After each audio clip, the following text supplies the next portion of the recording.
How perfect. The first, or I should say the last chat message I see literally the moment after I click the button to switch from my title graphic over to the camera so I can say, hi, everybody, is Dana saying TikTok Shives. So, hi, everybody. Uh, let me see. Somebody said something in the chat. Um, oh, John Collins, it's your first live stream with us. Well, thank you very much for being here. I'm glad you could be here. And um, I think we're pretty laid back. I don't know. I wouldn't say that we're a terribly tense or excitable bunch like the folks who usually watch my stuff and especially who come to the live streams. I think we're pretty laid back, but hopefully you find it, although Michael apparently disagrees with me, but hopefully we will be amenable to you and you to us. Yeah, it depends on what you mean by laid back. Exactly, Dana. I think we're okay. But anyway, so thank you all for being here. Glad you could join me for the first Ask Away of 2023. How about that? That's true, Dana. We are easily impassioned. We are a passionate bunch. Um, so, as usual, I will be responding first to questions sent in ahead of time by my Patreon patrons and channel members. So, if you have something you want me to pay attention to in the live chat after this, because I've been paying attention to the live chat a little bit already, but after I turn to the pre-submitted questions, I'm going to be just doing that until I get through them. So I won't be necessarily watching the chat super closely. So if you have something for me in the chat, if you're going to drop in a super chat or something, or if you just have a question in the chat that you want me to respond to, please, please, please try to hold on to it until I get through the patron and member questions. And then I will spend the rest of the show hanging out with the live chat and talking about whatever you want to talk about. So without further ado, let us turn to the patron questions. And the first one comes from Brian. Murph's first words will be Akuchi Moya Salas. I I am I continue to be entertained by the theory that Murph is actually Chakotay. Brian says, I know that canon isn't as big a deal with you, and that's cool, but I've been reading the new IDW Star Trek with your boy Cisco, and I'm loving it. So much so that I kind of wish it would be adapted to the screen so that the canon buffs would take it seriously.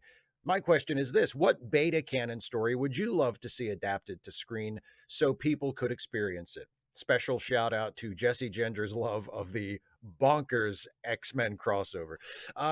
Jesse's love of that X-Men Star Trek crossover novel reminds me very much of my own love of the Star Trek Green Lantern crossover, or Urs, actually, they've done two of them now, I think, in the IDW comics from several years back. And again, for very much the same reasons. It's just nuts. It's like, who thought of this? It's just so completely beyond the pale of anything reasonable that it goes around the bend and comes back again and becomes fun and you want to, stay with it. So maybe that. My favorite beta canon Star Trek thing is probably still the novel Federation. I don't think you could do that now. I mean, well, obviously, of course you could, but you'd have to do like you basically have to recast all the parts. You'd have to have totally new casts playing the TNG crew and the classic Trek crew. And you'd have to do it. And speaking of the sticklers for canon, Federation, it has been superseded by quite a few details in the canon since it was published. So to do it as it is actually written, you'd have to ignore a whole bunch of canon, and then that would throw the Trekkies into a tizzy, and it would just cause all kinds of trouble, which again, as you point out in your question, I would not give a shit about. But yeah, Federation might be cool if it were, if it were practical, if it were doable, because I've always really enjoyed that novel. And speaking of the new Star Trek comic with Cisco, I read the first issue and I could tell it was not my thing. Like I could tell it was just not my thing. I think I said this a couple weeks ago and somebody asked me about it. It feels like the premise, or it feels like they chose the cast by just like going to my shelf back there of action figures and just picking like 5 or 6 of them at random. It's so fan servicey and geeky and dumb, and it's just like, oh, it's Captain Sisko. Oh, and by the way, here's Worf, and here's Tom Paris, and here's Dr. Crusher, and they're all on the same, and Data, and they're all on the same ship on this on the same mission. It's like, oh, give me a break. It's so fucking fanficky. So I did not like it, but I am very glad that you have enjoyed it, and I hope you continue to. And yeah, my beta canon thing, if I could get it adapted, would probably be Federation. Dan, here's an easy one. Have you ever been skiing? No. Thanks for your question, Dan, and thank you very much for being a patron or a member. David Colby, my Voyager fan fiction has gotten out of hand. We've almost hit the end of season 1, and it's 160,000 words long. I've taken the episode with Amelia Earhart and expanded it into a two-parter because what a waste of your Amelia Earhart. Can you name one thing Earhart did in the original episode? No, you can't, because you forgot that episode even existed until I mentioned it. Don't try and deny it. Actually, considering Steve's brain is a steel trap for Star Trek ephemera, it's entirely possible he absolutely did remember the episode. Anyway, this has gotten me thinking about how weird it is that Star Trek's handling of augments is eugenics is bad because it works. Like, you'd think the problem would be eugenics are unethical and evil, not eugenics produces real supermen. They'll kill you fast as winking. Run, hide from the real supermen. It's a very odd take, and definitely the most 1960s element of Star Trek that has persisted into the modern day. Yeah, I mean, it's sort of like there you can look at the Borg in a similar way, in that I don't think it's the intended message of the Borg. I think the intended message of the Borg is fear of over collectivization, fear of loss of individual identity, being subsumed as individuals too much into a community, groupthink, that kind of thing. But I do think that you can read the Borg in a way that makes it come across as anti-technology, which Star Trek usually isn't. Star Trek is usually very much in favor of technology and is very optimistic about the future and about our ability to integrate technology into our lives in a way that is healthy and beneficial. But if you read the Borg a certain way, it can come across as like anti-tech paranoia. And yeah, with the eugenics war and the augments, it's very much the same thing. You would think that the more humanistic, progressive way to look at it is just as you say, well, we shouldn't do eugenics because eugenics is bad. Eugenics is just it's a bad way to look at humanity. It involves unethical, inhumane practices. It's founded on some faulty ideas. It's just we shouldn't do it because we shouldn't do it, not because, well, if we do it, then there will be Superman. And you're right, it's one of those things where it's like, I don't think that was their intended message. Like, I don't think they meant to say, well, eugenics should be avoided because it might work too good, and then what a fix we'd be in then. I don't think that was the intended message, but that is the way it comes across.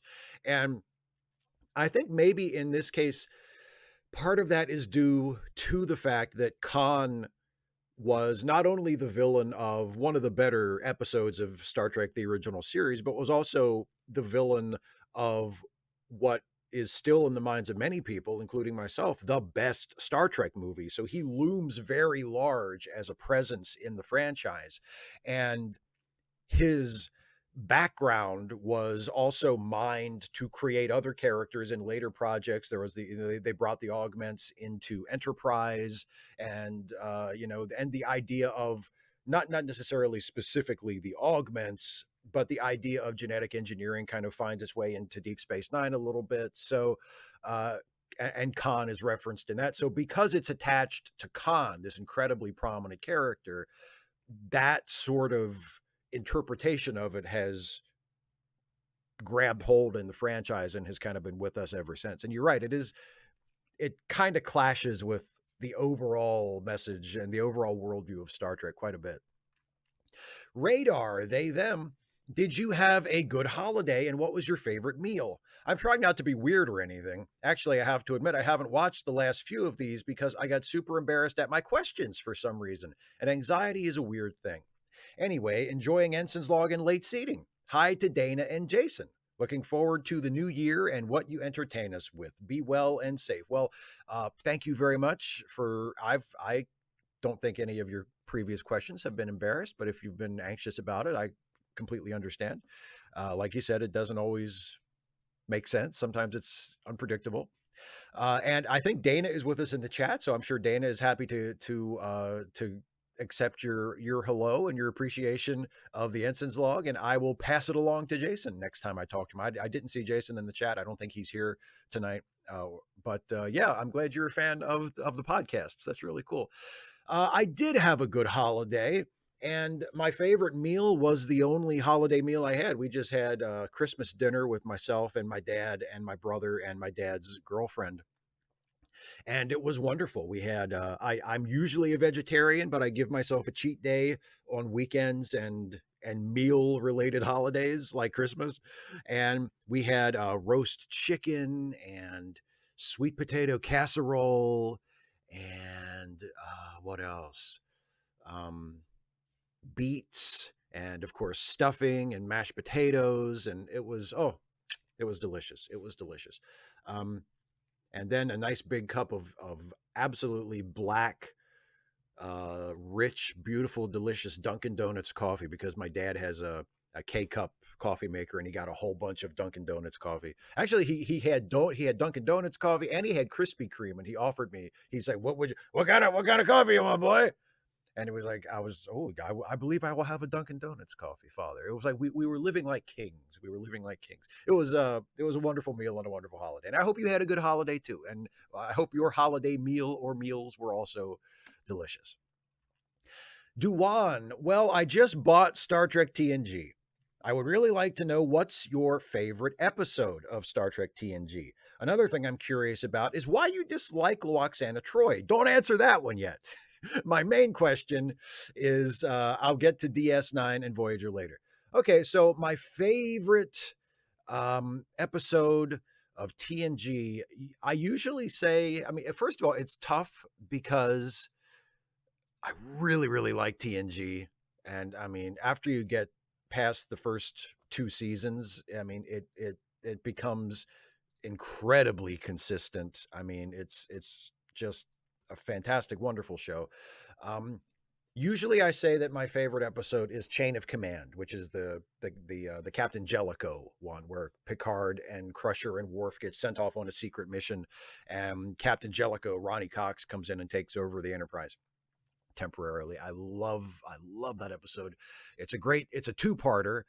Both parts are excellent, but the second part is especially it's just a classic. That's the one where Patrick Stewart gives his tour de force performance as Picard, who has been captured and is being subjected to torture by the Cardassian Gul Madred, who is played by David Warner. And you get to see Patrick Stewart and David Warner ham it up and have all these great scenes together as tormentor and tormentee, and it's fantastic.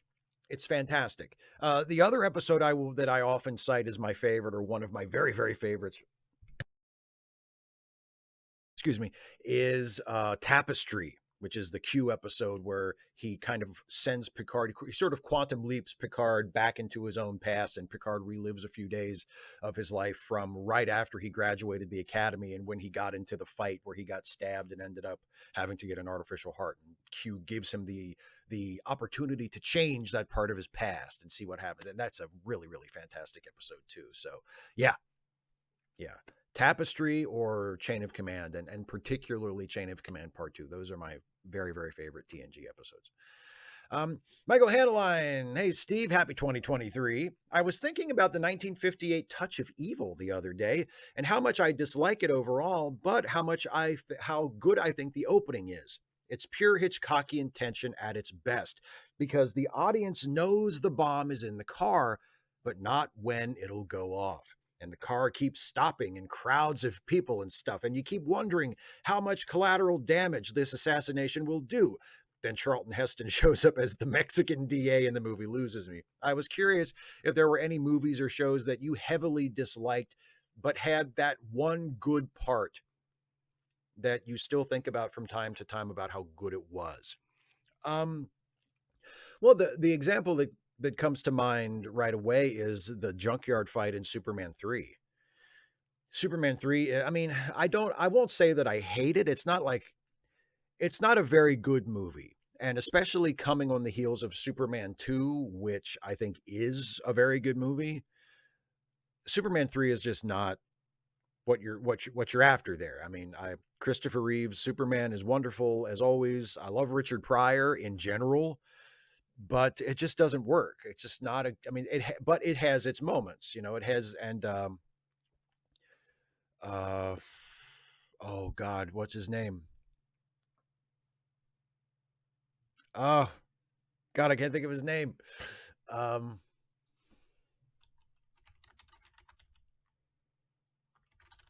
Robert Vaughn. See, I was Googling it and I thought of it as I was in the process of Googling it. Robert Vaughn as the villain, as Ross Webster, who is kind of like that. He's sort of like an off-brand Lex Luthor in Superman 3. He's really good.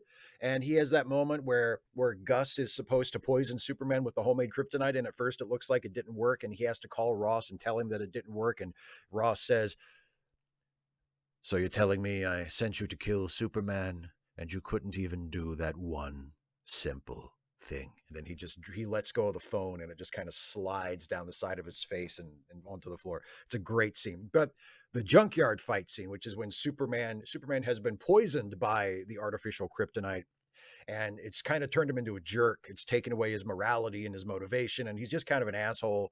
And finally he sort of tears himself in half and he's in an abandoned junkyard and it's Superman on one side, like the deteriorated Superman, and Clark Kent on the other side representing the good side of Superman. So it's Superman, his good side and his evil side, and they have this titanic battle in the junkyard, and it's in the middle of this really crappy movie. All of a sudden there's this amazing scene that you're just like, why couldn't the rest of the movie be as good as this scene? So that's the one I would think of. That's the one I would think of. And I mean, I like Touch of Evil a lot, so we disagree on that, but we definitely agree that the opening is fantastic. um General Contact Unit Problem Child. A few weeks ago, Geek asked you what one of the right wingers who harassed you online would have to do to earn your forgiveness, and your answer was basically nothing. Would your answer be different if it was someone who was very young when they harassed you? Like a few months, I listened to an interview with someone who was raised by white supremacists and bought into that ideology herself until she was like 17. Suppose someone who came from a background like that took part in harassing you and your ex-wife when they were like 15 and then came to you like 10 years later and asked for your forgiveness. What would you say? I feel your response should be at least a little different, since I don't think indoctrinated kids can be said to have had any real choice in believing the things they do. P.S. Rusty enjoying his Christmas present. So here's another puppy pic. Yeah, look at the puppy. Oh, I'm glad that Rusty's having a good time with his. He looks like he's enjoying that rawhide bone. That's nice. Thank you for sharing the picture. Um, yeah, it would make a difference. I mean, it would depend on how much of a part they had played, because I have gotten messages and comments and stuff from people in the last few years who have said very much that. They have said, I thought you were terrible, 5, 10 years ago because I was watching so and so's videos and I believed their version of it. And now I've sort of emerged from that bubble and I realize a lot of what I thought back then was wrong and unfair and, et cetera, et cetera.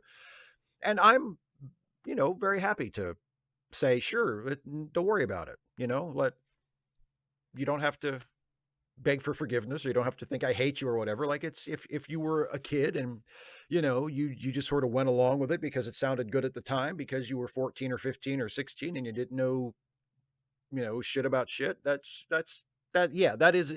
is different than someone who was in their 20s or 30s and was and knew they were causing direct actual harm to people through their videos, and were doing it on purpose and didn't care.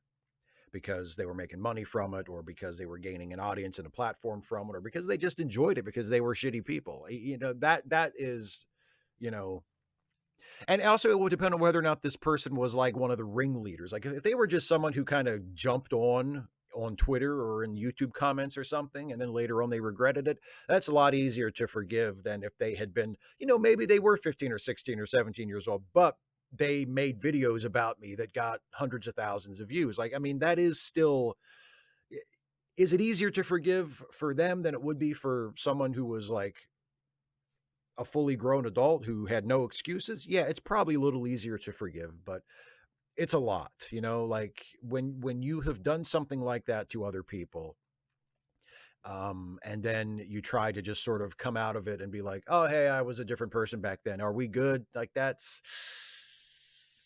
you know what I mean?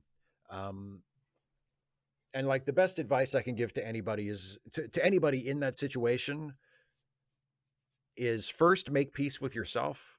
Like don't hang your peace of mind on getting forgiveness from the people you attacked and abused, because you might not get it. And in my case, especially if I know who you are and I remember you because you were such an asshole that I like remember you individually, chances are I'm not going to be in much of a mood to forgive you, no matter how old or young you were when you did it.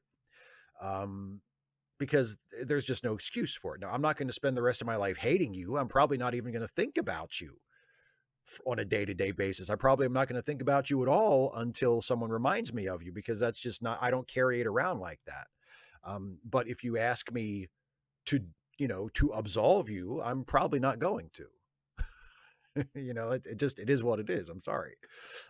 Except I'm not sorry. That's the whole point. Anyway, Bill DeBear, Prodigy was my most anticipated upcoming Trek show. Sounded like the kind of non-Starfleet centered show of lovable misfits that I get a kick out of. Like DS9, I guess. I don't know if it's because I overhyped it to myself, but it has been a bitter disappointment to me. I've loved seeing it get praised, and I don't think that's undeserved, but it did get me thinking. Prodigy is very, very thematically similar to Voyager. Tastes can change as we get older. Maybe you'd enjoy Voyager a bit more if you went back and watched it in this post-Prodigy world. It's a good question, but I don't think so. People keep saying that Prodigy is like very Voyager-esque, and other than the obvious stuff, like Janeway's in it and Chakotay is in it, sort of, and there's a lot of Delta Quadrant stuff in it. Like in terms of its themes and especially its storytelling and its characters and things like that, it doesn't remind me of Voyager that much at all. So I don't really get, other than in those superficial ways, it doesn't really strike me as very similar to Voyager. So I don't really think of it in those terms. And also, the things the things I don't like about Voyager are still there, and I still don't like those things. So even if Prodigy was something that I did see as very much an extension of Voyager and I loved Prodigy, I mean, I love Prodigy for what it is. It doesn't make me retroactively appreciate Voyager more, because the reasons I didn't appreciate Voyager were because there are things about the way Voyager was often written and made that I just think are bad. I just think there's bad writing and bad storytelling, and like a a failure to make the most of potential, and those sorts of things. So it's difficult for me to believe that if I went back and did a full rewatch of Voyager now, that I would like it a whole bunch more than I did the last time I watched it, just because of Prodigy. I don't really view things in that way, but it's an interesting suggestion. And I'm sorry that you didn't like Prodigy. I can relate because I wasn't really a huge fan of Andor. And everybody else loves Andor. So, I don't know how you feel about Andor, but maybe you love it. And I'm just kind of watching it going, oh, what's the big deal? For the most part. I mean, it does have its good parts, as I made a video about, but overall I was just kind of like, oh, okay, it's just kind of boring. And you feel similarly about Prodigy. It's gotten a lot of praise and it's not really your thing, but you're happy to see it get praised, just like I'm happy to see Andor get praised. Danny K. Hey, Steve. This year I am resolving to read more, at least one book per month. That's reasonable, I think. While thinking about new things to read, it occurred to me that I have very little exposure to the vast landscape of Star Trek novels. Got any recommendations? Thank you very much. Hope all is well. Yes, my recommendation is to send a very polite message to Jessie Gender and ask her for her suggestions, because Jessie has read way more Star Trek novels than I have. And actually, lots of our fellow Trekkies have read way more Star Trek novels than I have. The handful that I have read, and I've listened to a few on audiobook recently, and I mean recently, like in the last several months, I've listened to a few, but I usually would listen to them as I was drifting off to sleep, just to have something on as I was falling asleep. So I don't necessarily remember them all that well. Um, like I mentioned Federation earlier. Federation is a good book. I remember when I was in middle school reading Imzadi by Peter David, and I thought that was pretty good. Um, the William Shatner Star Trek novels are fun if you just want to turn off your brain and read them to see how fucking bonkers they are, because that's really, I mean, they are not good stories in any traditional sense, and in certain ways they embody everything that I despise about modern franchise storytelling when it goes wrong, like the sort of the random, like I was saying about the Star Trek comic with Cisco in it that IDW is doing now, like randomly assembled casts from all over the show, like all over the series. Like, you know, let's have a couple characters from Voyager and a couple characters from Deep Space Nine and a couple of characters from TNG, and we'll all throw them in together, and they're on a mission together for some reason. And don't worry about it; it's just a bunch of your favorites together for something. You know, feels very fanficish. Um, and of course, because William Shatner is writing it, if you or writing it, he's writing it in theory. His name is on it. It's actually Judith and Garfield Reeve Stevens that wrote them, and you can tell too. Like if you've read enough of their work to figure out their little tropes and their poker tells, like it's even if their name wasn't on it, you could read it and be like, I bet Judith and Garfield Reeve Stevens wrote this. Um, but yeah, those the Shatner Star Trek novels are fun just for their own sake, just as kind of entertaining train wrecks. So maybe check out one of those if you just want to laugh at the sheer audacity of it.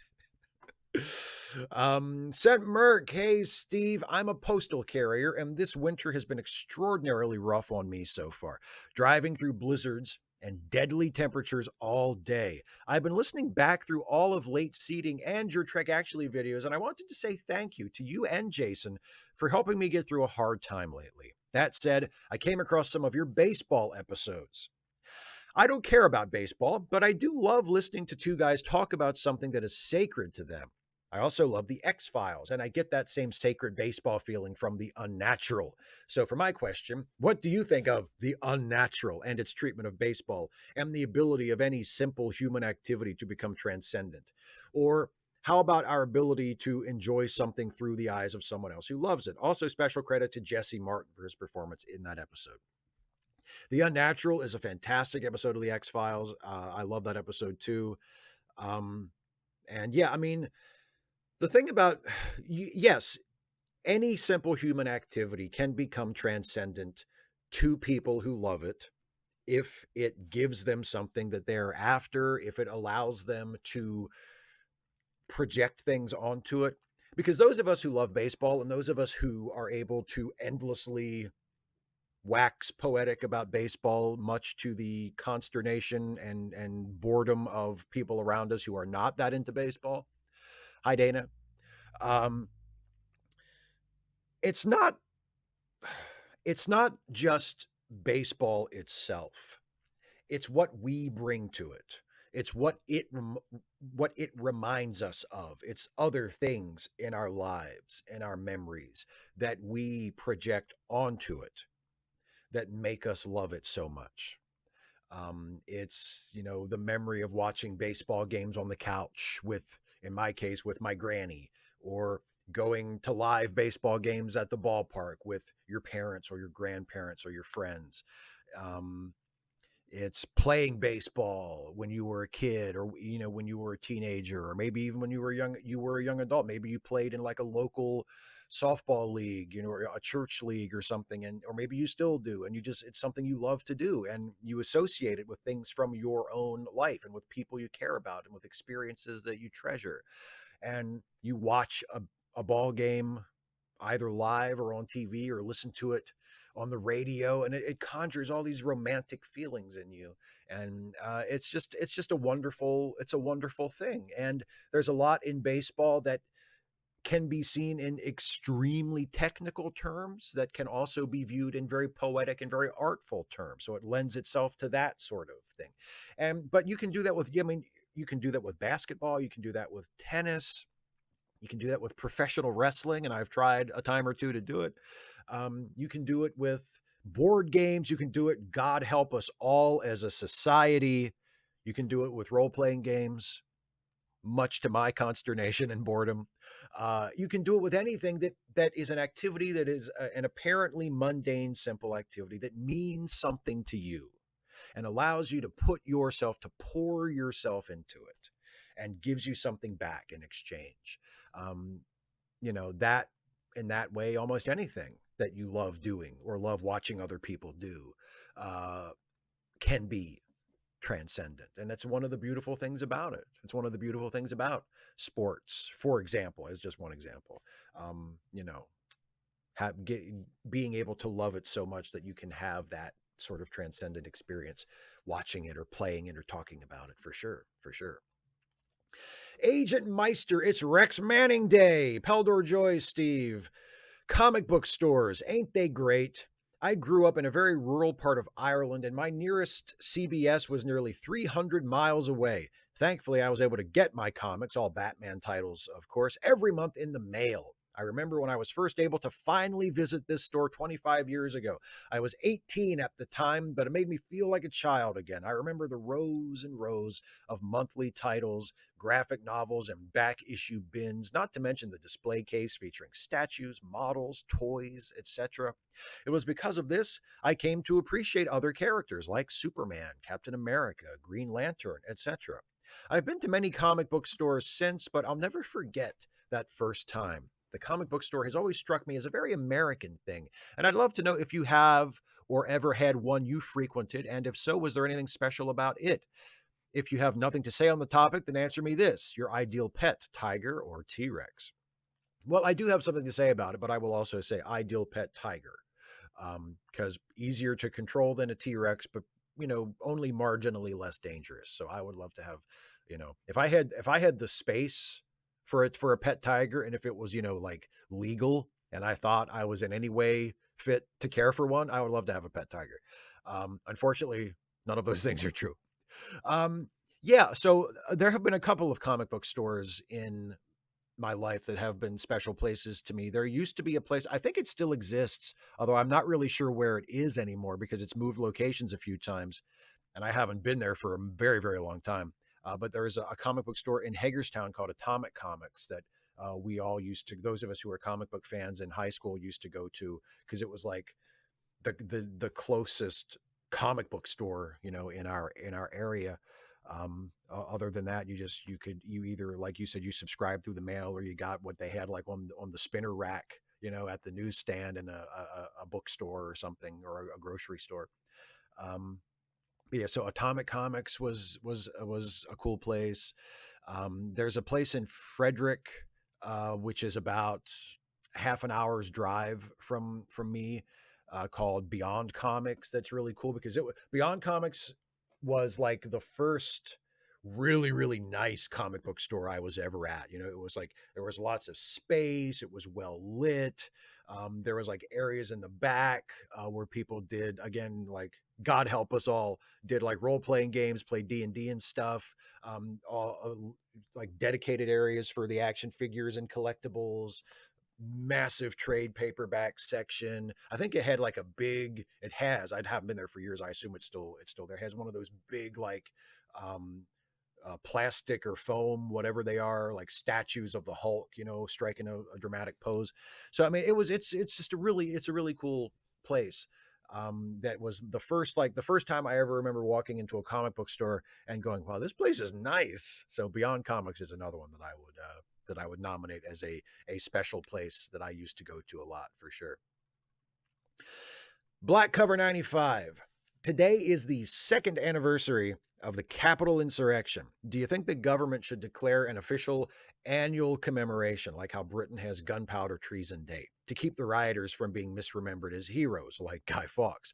I think we can call it something like Traitors Day and have effigies of Trump supporters publicly erected where passersby can jeer and throw things at them. It should be taught in schools every year that Trump lost his presidential bid and tried to get his supporters to steal it for him. What do you think? I think that's a great idea. I think it's a great idea. At first I was a little dubious. My initial answer was going to be, no, I'd much rather them just arrest as many of those guys as they possibly can and send them all to prison for as long as they can get away with putting them away for. But in addition to doing that, I actually, now that I've given it some thought, I think it's a great idea.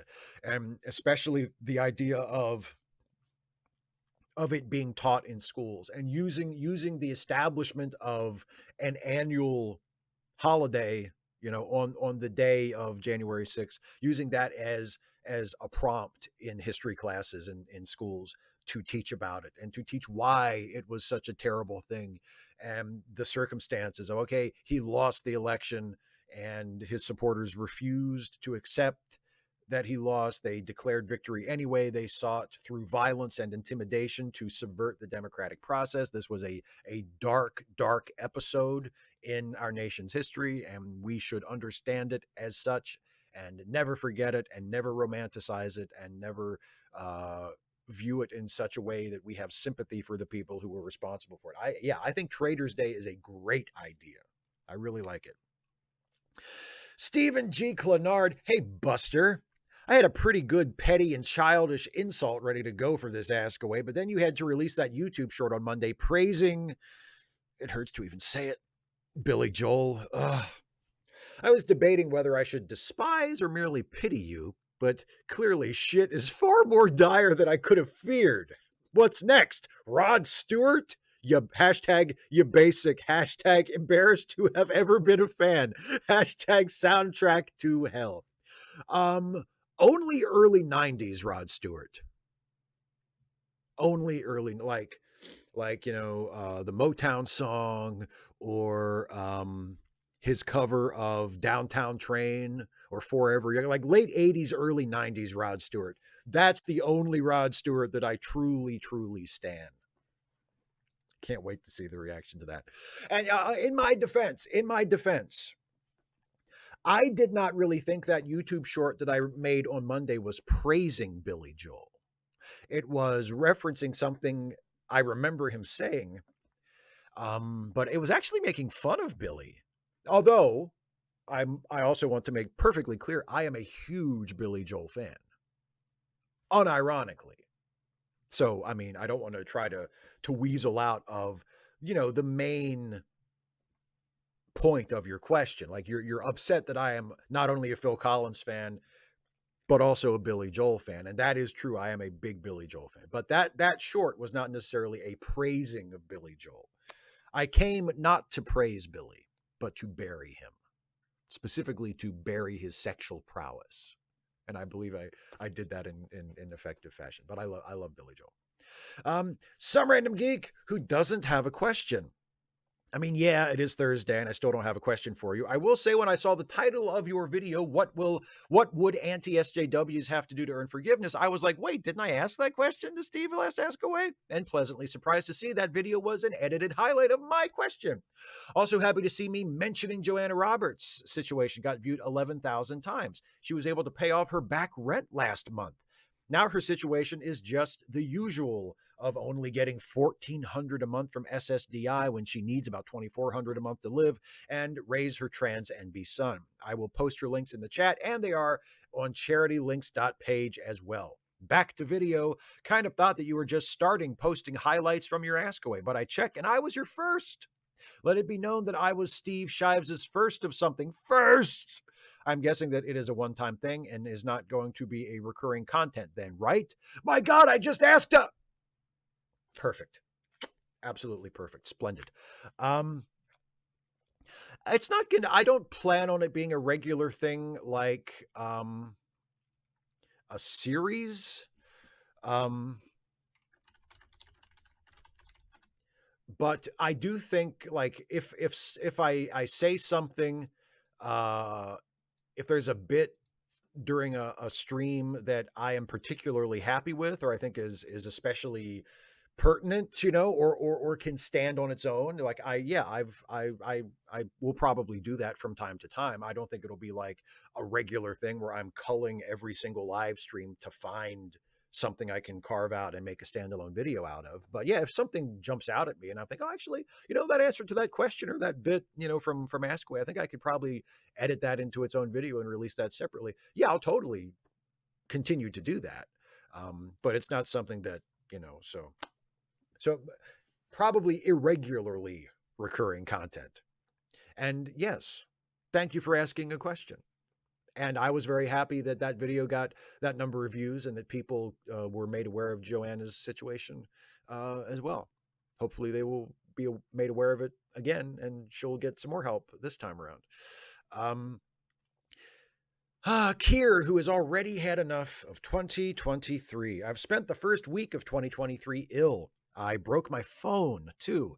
The thing that's cheered me up to no end is the Clown Caucus putting on their big lie shoes and tripping up MAGA McCarthy. 11 votes as I type this. Who would have known letting the lunatics run the asylum would lead to chaos? Oh, yes, everyone. Do you want to be Speaker, Steve? I do not. I don't think I would want to be Speaker of a democratically controlled Congress, let alone a Republican controlled one. It just doesn't seem like a very fun job. But yeah, I have also enjoyed it from afar. I have not paid super close attention to it. I've just followed it on Twitter and on in the stories posted by like the Washington Post and stuff. It has been very entertaining. It has been very entertaining. And also, dismaying and embarrassing and mortifying because it's like, oh boy, one of the two houses of our national legislature can't do its first and most basic thing because the majority party is too fractured to fucking pick somebody. So, it's been fun, but it's also been a bummer in other ways. But yes, very entertaining for sure. Very entertaining. I do not want to be Speaker. If nominated, I will not run. If elected, I will not serve. Jacob Monroe. Hello, Steve. As of this writing, there is still no Speaker of the House. Over under 24.5 votes for a decision. If somebody has won since I submitted this question, what's the worst champion tag team you can remember?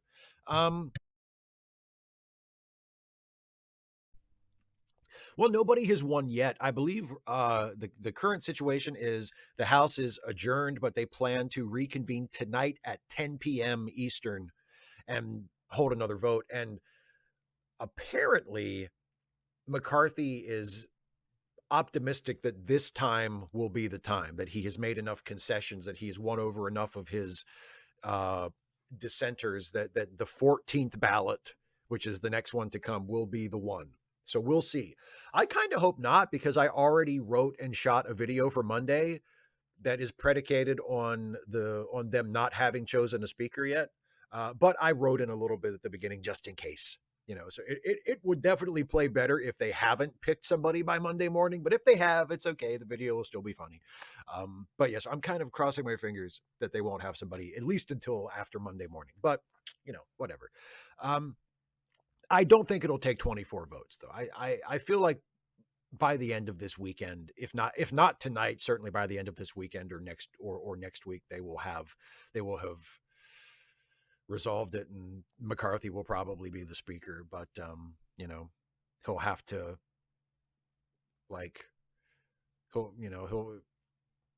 he will be speaker in name only, and they'll make him like wear a clown costume whenever he gavels the House into session or something as one of the terms of him, winning the election. And what's the worst champion tag team I can remember? I'm really tempted to say the Young Bucks, but I'm not going to say that because that's not actually true. I'm not really a fan of the Young Bucks, but I don't think that they're like the worst, champion tag team. I mean,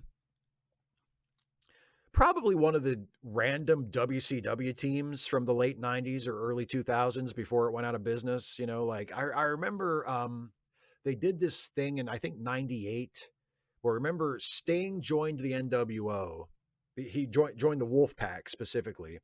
And then Sting and the Giant won the tag titles. And then they split up because I think the Giant joined Hulk Hogan's half of the NWO and the Wolfpack with Nash and Hall and Luger and Conan and Sting had split off and become their own sort of separate faction. And they were feuding with NWO Hollywood, Hogan's faction. And so Giant joined NWO Hollywood. So the tag team partners had split up, but they still had the tag titles. So they had a match with each other, a singles match, and whoever won got to keep the tag titles and could choose a new partner to be his tag team championship partner.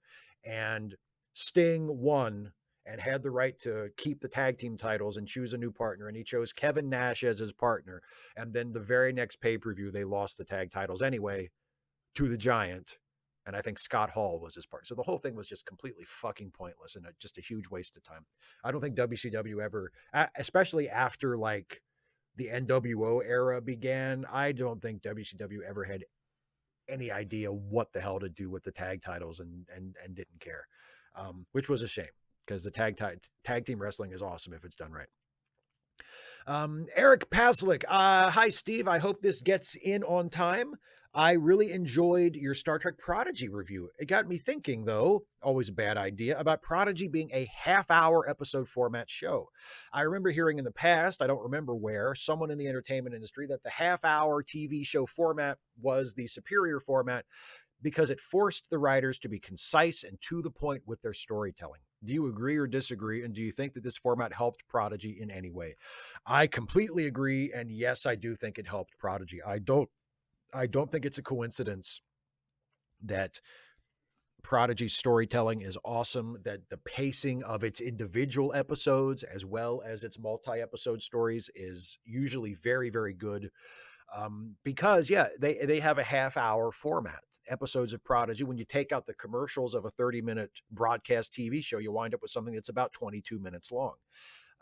And as it turns out, if you go back through TV history, the running times have varied depending on what era you're watching from. If you go back to the 60s and the 50s, you know, it's much, much closer to a full 30 minutes because they had fewer commercials. But yeah, that 30-minute time span, that 30-minute format is great because yes, it's tight, it's concise. There's not much room for bullshit. You know, things have to go. Yet you have to. It's like writing a short story. You know, you get in, you make your point, and you get out. And it's a wonderful format. It's a wonderful format for comedy and for drama. And I wish it was used more often for drama. It's rarely ever used for drama, even to this day. And I think that's a terrible shame because it's a great format. Because yeah, it requires you as a writer to cut out the fat and get to the fucking point. And that is something that a lot of modern TV writers, for whatever reason, have a big problem with. You know, even you're sometimes even watching a good show and you're like, Jesus fucking Christ, will you get to the point?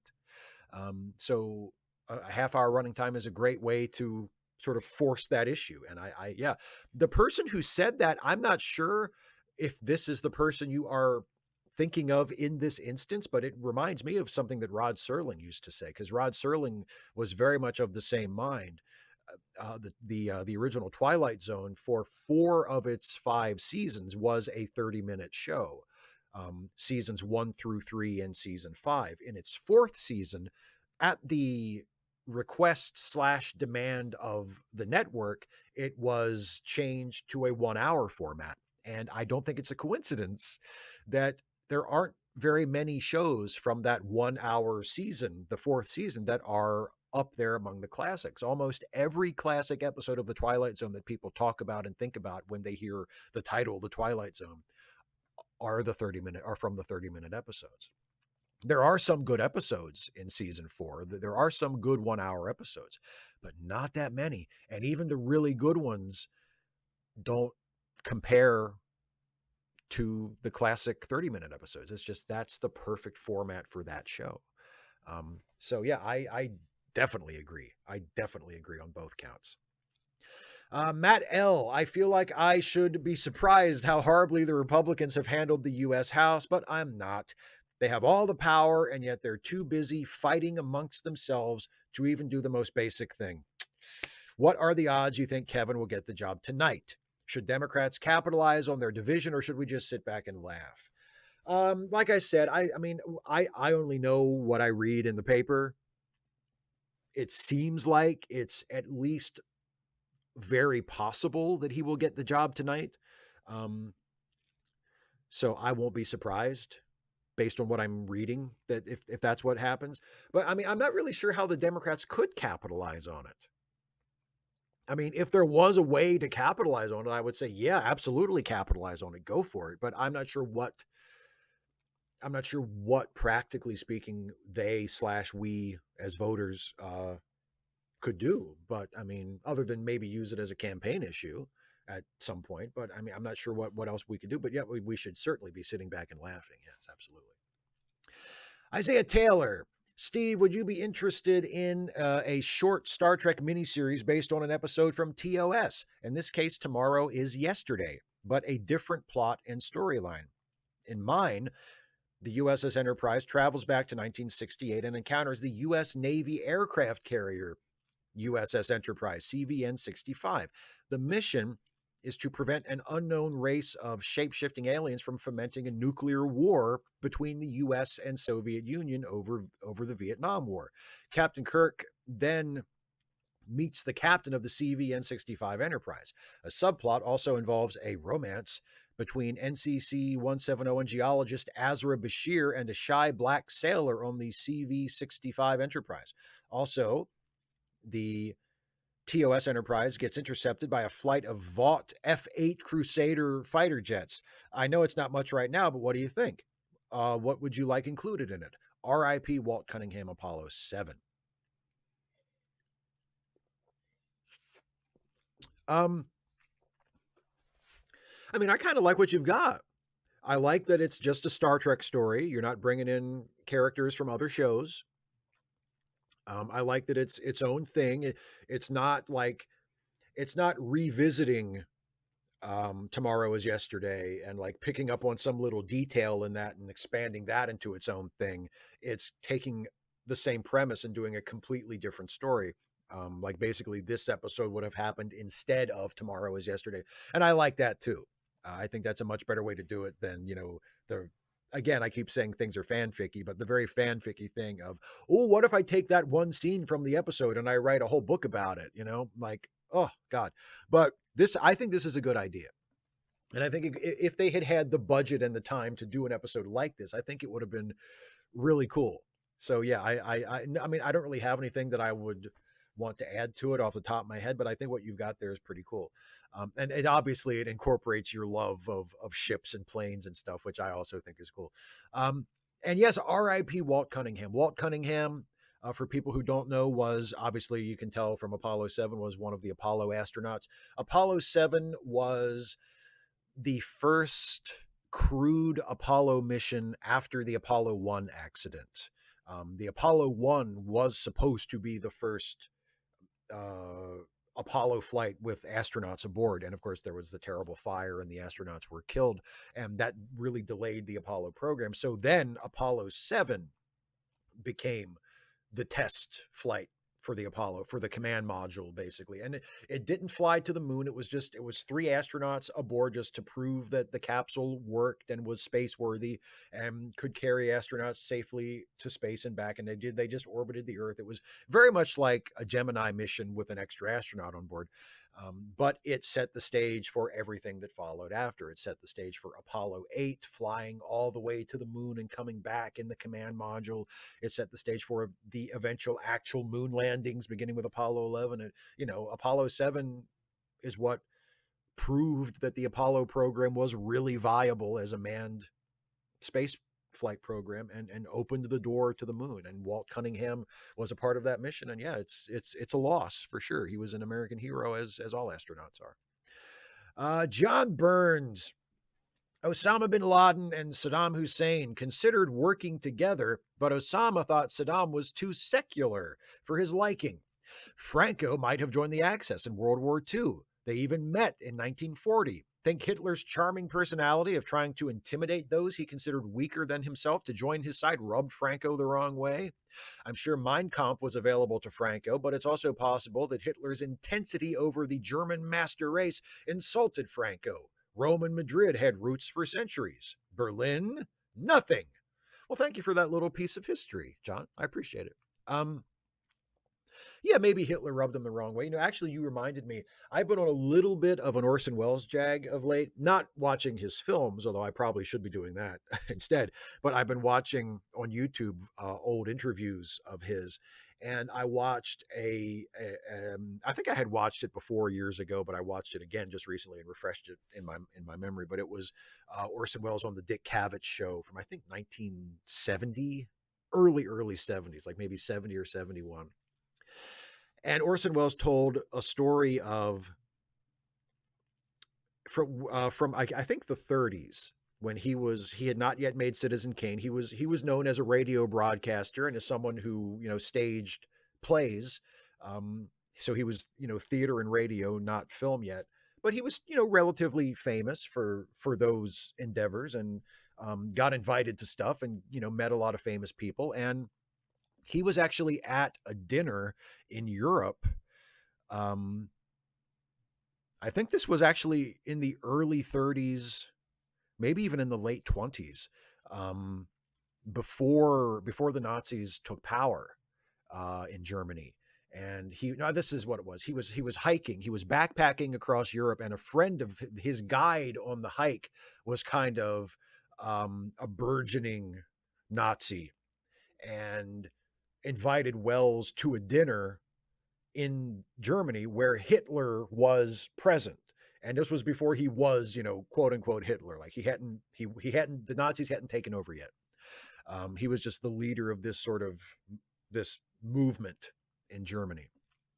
And, some years later, he would become a Hitler. And Orson Welles remembered sitting at this table with the guy who turned out to be fucking Hitler. And Welles said, the most memorable thing about him was that I almost remember nothing about him. Like, he had so little personality, was so unimpressive, had so little about him that was memorable, that, that's probably the most striking thing about him as I look back at it, just how unspecial he was. And I love that story. Because I think I have no doubt in my mind that that's what Hitler was like. Because that's what I think all cult leaders are like. When you look at a cult leader and you are not one of the cult, they are always, without exception, the least interesting, most unimpressive, most tiresome, most obviously phony fucking people you've ever seen in your life. Always. And you always think, what is so special about this guy? Why are all these people hanging on his every word? He is so obviously a phony and a fraud and a loser and a dipshit, has no idea what he's talking about, is just, there's nothing about him that is remotely impressive or appealing. And yet, to this particular group of people who need what he's selling, he is it. He's the end all be all. So that is very much how Orson Welles describes reacting to Hitler back in the day. And it makes perfect sense to me. So yeah, that's what I got for you. Dana, happy Friday, Steve. So here in the States, perhaps we're seeing the implosion of the Republican Party, given their inability to stand behind a single candidate for Speaker of the House. Typically, the party with the most seats in the House is able to select the Speaker, since they have always had a simple majority. However, it's theoretically possible to have more than two parties, or for a party to fracture the way we're seeing now. What problems would a first past the post system for Speaker of the House create? Additionally, what would happen if a collaboration between Democrats and a few more moderate-ish Republicans resulted in Hakeem Jeffries actually getting a simple majority. Since he's not from the majority party, what limits would that put on his power as Speaker? And what limits on the Republicans as the majority party? Well, that's the incredible thing, is that as far as I understand it, and again, I am not like a scholar in this area, but as far as I understand it, it would be whatever limitations this Congress agrees to place on it. Like, if there were Republicans that would cross party lines to vote for a Democrat to be the Speaker of the House, or the reverse, if there were Democrats that crossed party lines to vote for Kevin McCarthy to get him over his threshold, either way, one would imagine there would have to be some agreement in place as to how those two parties would share power. You know, if a Democrat were to be the Speaker of a Republican-controlled House, they would have to come up with some sort of power-sharing agreement to determine who would be on what committees, who would be the chairs of what committees, what limitations and advantages that each caucus would have. There would have to be a lot worked out specifically, I would think, that ordinarily wouldn't need to be worked out, because they would just go with the system that was already in place, you know. So they would have to make some alterations to the system to account for the fact that a member of something other than the majority party was the Speaker of the House. So they would have to work. The simple answer, as far as I know, is they would have to work it out. Like, I don't think there are any automatic procedures in place that they could, you know, turn to. They would have to figure something out on their own. And it's not unprecedented. I think things like that have happened in state legislatures before, but nothing like that has happened in the United States Congress for a long, long time. So they'd have to either ring up, you know, one of the state legislatures where that has happened relatively recently, or look back in history and say, okay, how did they handle this, you know, in the 19th century or whenever it was the last time something like this happened. It would be interesting. Russell, last question. Whoa, squeezing this in late. I know. I just got home. Anyway, Steve, how are you? I loved your Cage and second pilot episode review. I will add to that in the comments section when I have a little more time. I am wondering, when comparing the Cage to TNG, do you see some similarities to the plot and the way Picard and Pike somewhat act, or is it just me? Both deal with abduction. Picard and Pike both have the same euphemisms, such as engage or referring to their first officer as number one. And finally, what was it you didn't like about the TNG pilot? I am curious on your thoughts. See you shortly. Thanks. Well, thanks for getting your question in on time, Russell, and I hope you're doing okay too. I'm doing fine. Yeah, I mean, when you hear Pike say engage, if you've seen TNG already, and then you go back and watch the Cage, and Pike said engage is Pike's thing, of course you can't help but think of Picard, because that's Picard's thing. And yes, I mean, Roddenberry wrote both pilots. I'm sure that was something that he reached back to the Cage and grabbed for TNG, for Encounter at Farpoint, you know, and said, we'll use that for Picard. I like that. You know, I never got to use that because Kirk didn't say that. So yeah, I'm sure that was it, you know. And yeah, number one also, same thing. So yeah, I think there are some similarities, and both Picard, season one Picard, and Pike in the Cage, like I say in my review that I put up yesterday, Pike's kind of a stiff. Like the Jeffrey Hunter, the Cage version of Pike is a little bit of a stiff. He seems like a nice guy, you know. He does okay in the role. It's not like he gives a bad performance or anything, and it's not like the character seems like a bad character. He's just a little bit of a stiff. And so is Picard in the first season of TNG. So they have that in common too. So yeah, there are some commonalities. What didn't I like about the TNG pilot? Well, I'm going to review it next week, so I'll get into more detail in my review of it. But in general, it feels stilted. It feels forced. The characters are all kind of, again, stiff. You know, they don't feel like they're living and breathing people. The story itself is not terribly interesting. It drags like crazy. Encounter at Farpoint is a double length episode. It was aired on TV as a 2-hour episode. No reason why it needed to be that. Roddenberry wanted it to be 2 hours, or actually, I think maybe the distributors wanted it, the studio wanted it to be 2 hours, and so Roddenberry had to expand it from 1 hour to two. And that's actually why we have Q, because the Q stuff is most of the new material that Roddenberry added in to bring it out to a 2 hour running time. And I wouldn't want to give up Q. Like, Q is one of the best things that TNG ever came up with, but as an episode, judged just purely on its own merit, the Encounter at Farpoint, it drags like crazy. It would have been much easier to sit through if it were an hour instead of two. So that's a big problem for it. But I'll get more into detail next week when I do my review of it, and I'll probably have more to say about it as well, because I will have actually just watched the episode when I'm writing that review. Whereas as I sit here now, it's been a few years at least since I've watched Encounter at Farpoint, because I don't think it's a very good episode. So I haven't, I haven't checked it out for a while. Anyway, those are all the patron and member questions. Thank you to my patrons and members for sending those in, and of course for being patrons and members. I am going to turn to the live chat in just a minute. But first, as you know, if you have been watching Ask Away for the last several episodes, I have been using the Ask Away stream to premiere new Stuffy and Friends shorts.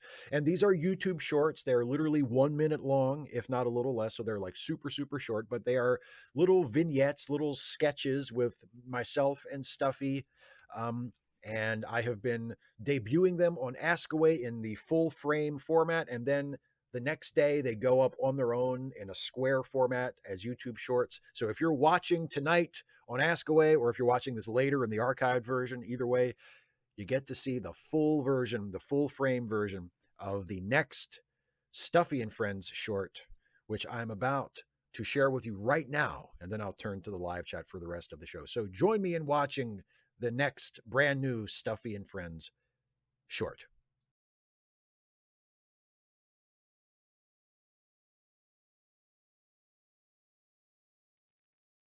I'm headed out to the grocery store. Can I get you anything while I'm there? Will you buy me a garden? I was just going to run to Martin's real quick. I don't think they have. Where my flowers can bloom? Okay, now Will you buy me a new car? I see what you're doing, but Perfect, shiny, and new?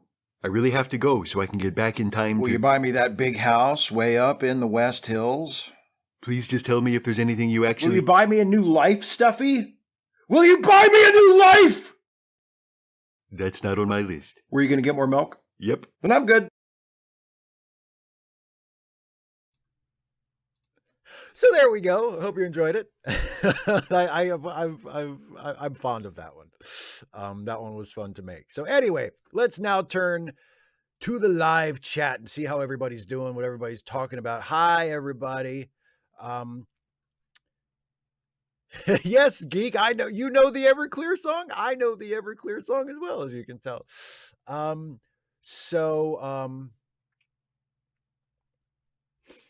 A super chat just came in from John Burns, who says Orson knew a woman and was at dinner in Italy with Hitler, but Hitler had no personality. He also mentioned meeting FDR many times, and Churchill, who he shared moments with. I saw the same video. Well, there you go. How about that?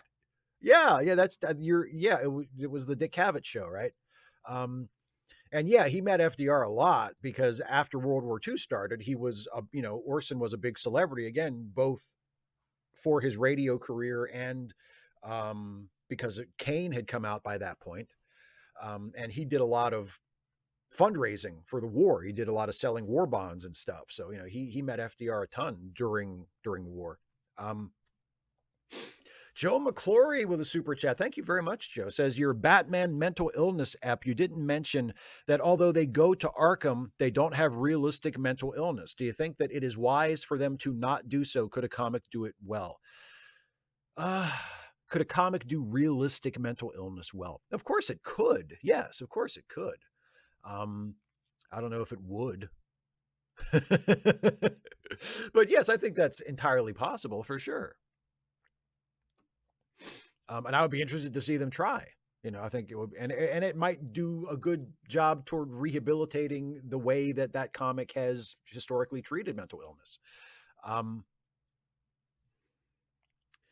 John Collins with a super chat. Thank you very much, John. Your channel is amazing. You talk about the transcendental nature of baseball, culture, and politics. I'm a liberal, yes, but isn't it somewhat dangerous how he is conceding everything for votes? McCarthy, you mean? Yeah, I mean, I think a lot of people have pointed out,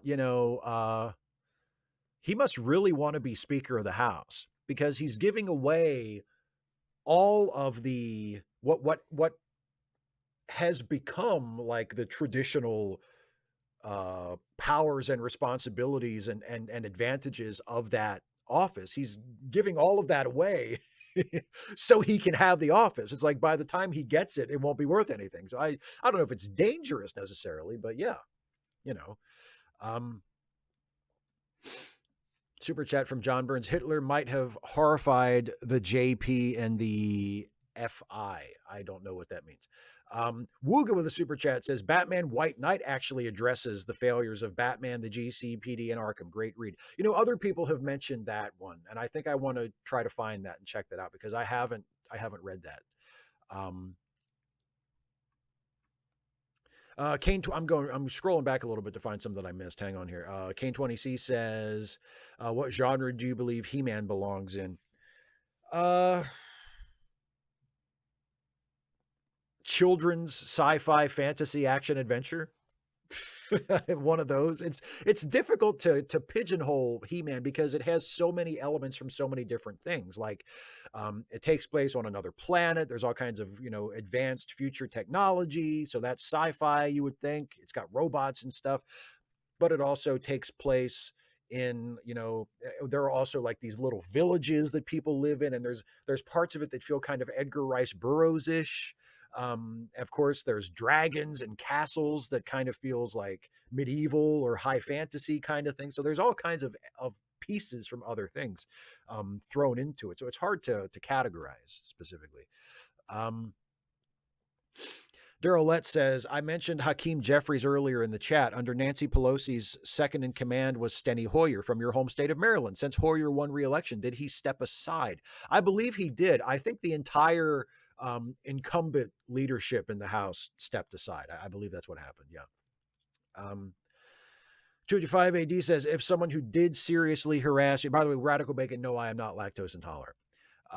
And Kevin Richard Schaefer, yes, I do. I would love to do a deep dive into NYPD Blue, as I think Kirok pointed out a little bit later in the chat. I don't know when I'll have time to actually do it, but I have planned out a 12 video deep dive into NYPD Blue that I would love to do at some point. I don't know when I'll have time to do it.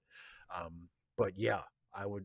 NYPD Blue is one of my favorite shows, and I've had notes for years to do a 12 video deep dive into NYPD Blue. Anyway, sorry, 255 AD. If someone who did seriously harass you as a teen reached out, would you be willing to say something like, I'm glad you're a better person now, but I can't forget, please leave me alone? Yeah, if they were someone, like I said, if I remembered them and they had been, one of the really, really shitty ones, it would probably be something like that. Like if they were genuinely young and they grew up and they genuinely regret it now, it would probably be something like that. Like, I'm glad that you're a better person now, but what happened. I don't necessarily feel like letting you off the hook for that, or absolving you of that, So yeah, you go your way, I'll go mine, but I'm glad that you have changed. Isaiah Taylor with a super chat. Thank you, my friend. The F-86 Sabre, P-80 Shooting Star, and F-8 Crusader look like sci-fi starfighters. I love Everclear, especially from the 99 movie Blast from the Past. Nice to find so many people who remember Everclear. They weren't even like one of my favorite bands, but they were, back in the day when I was in high school, like they were everywhere. They were so popular and they were on the radio all the time. So it was hard to avoid Everclear. So it's nice that people have fond memories of Everclear.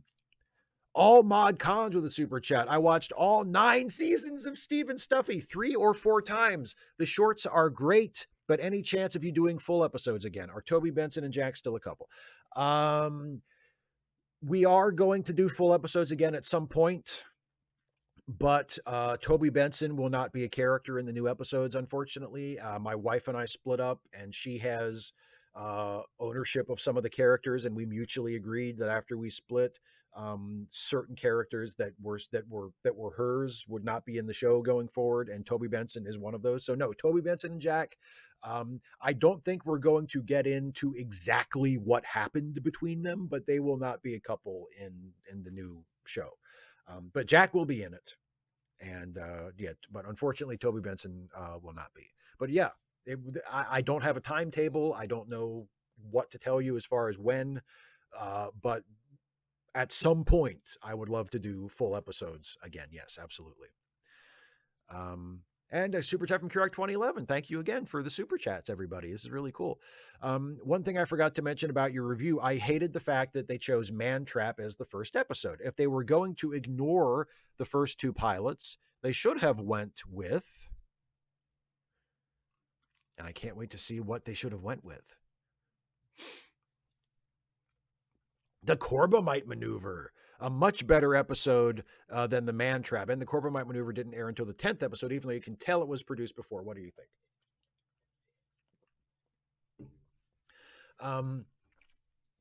I think the Corbomite Maneuver is a better episode than the Man Trap, although I do really like the Man Trap. I think the Man Trap is a very good episode. I think the Corbomite Maneuver is a better episode, but it also feels very kind of piloty. Corbomite Maneuver is fascinating because just as Where No Man Has Gone Before feels like halfway between The Cage and what Star Trek felt like for most of its first season, Corbomite Maneuver feels like halfway between Where No Man Has Gone Before and what eventually turned out to be Star Trek. You know what I mean? Like, it's just, the uniforms are there and the look is there, but the tone is still a little stiffer, you know, a little more formal, a little more serious. And it's a really good episode. Don't get me wrong. Like I said, I think it's better than the Man Trap, but I think maybe they chose the Man Trap as the first one. And the reason they thought that Man Trap was the best episode to start with was because of the episodes that they had finished so far, it was the episode that was the most representative of what the series was actually going to be. And I think that was probably what they were thinking. And I think they were right. I think the Man Trap is more representative of the overall tone and style of Star Trek than either of the pilots or the Corbomite Maneuver. But Corbomite Maneuver is still a fantastic episode. Super chat from 255 AD. Have you seen the movie Moneyball? I also don't care about baseball, but I found that movie deeply interesting. Yes. I like Moneyball. I'm not, see, and that's the thing. I'm not naturally interested in that side of baseball. Like, I'm a little bit into statistics, but not in that way. So that's not necessarily a kind of baseball story that I am naturally, inclined to enjoy, but I really like Moneyball a lot.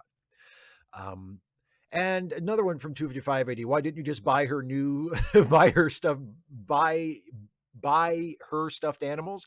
Like, why didn't I buy the stuffed animals from her so I could keep doing the characters? Well, I don't think she was interested in selling them. They were, one of them in particular was very, very close to her personally. Like, she had owned that stuffed animal since she was a kid, just like I had owned Stuffy. And just as I would never sell Stuffy to somebody, I would never have even asked her to consider selling, one of her animals to me. And also they're also characters that my wife actually did the voice for. So I didn't want to, that would have felt disrespectful as well to, not only continue the characters, but also, recast them and have somebody else do the voice and just continue on as though everything was the way it was. It was, like I say, it was a mutual agreement that we had that if she was no longer going to be in the show, that we wouldn't have these characters and we would move on and do other. So that's what we're doing. There will be new characters. It won't just be the remaining characters that I got in the divorce. There will be new characters as well as Stuffy and Jack and Hans Krieger and I think maybe one other one that I got. But anyway, and there will be new characters as well. Kemp Chalmers, Steve, did I like Angels in the Outfield? Not really. Neither version. Neither the old version or the newer one. It's a little sentimental for my tastes. John Burns, J and F are Japanese leaders. Yeah, I got that makes sense. Okay, Japanese and Finnish leaders. That makes sense. Radical Bacon, Steve is not a math man. That boy, ain't that the truth. I am definitely not a math man.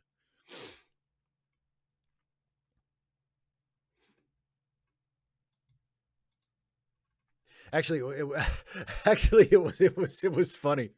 I think Dana and I were talking yesterday. We were talking on the phone about something. Dana was telling me about the posters on her classroom wall that she has done videos about on her excellent YouTube channel, youtube.com/DanaColdares.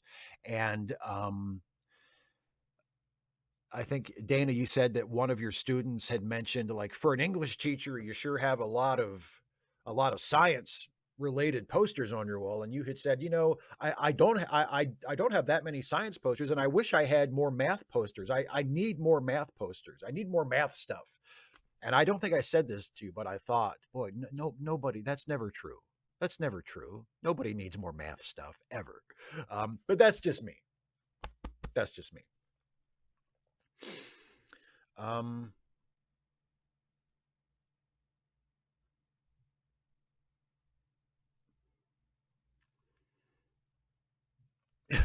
Radical Bacon is telling me to do a 10-hour NYPD Blue retrospective.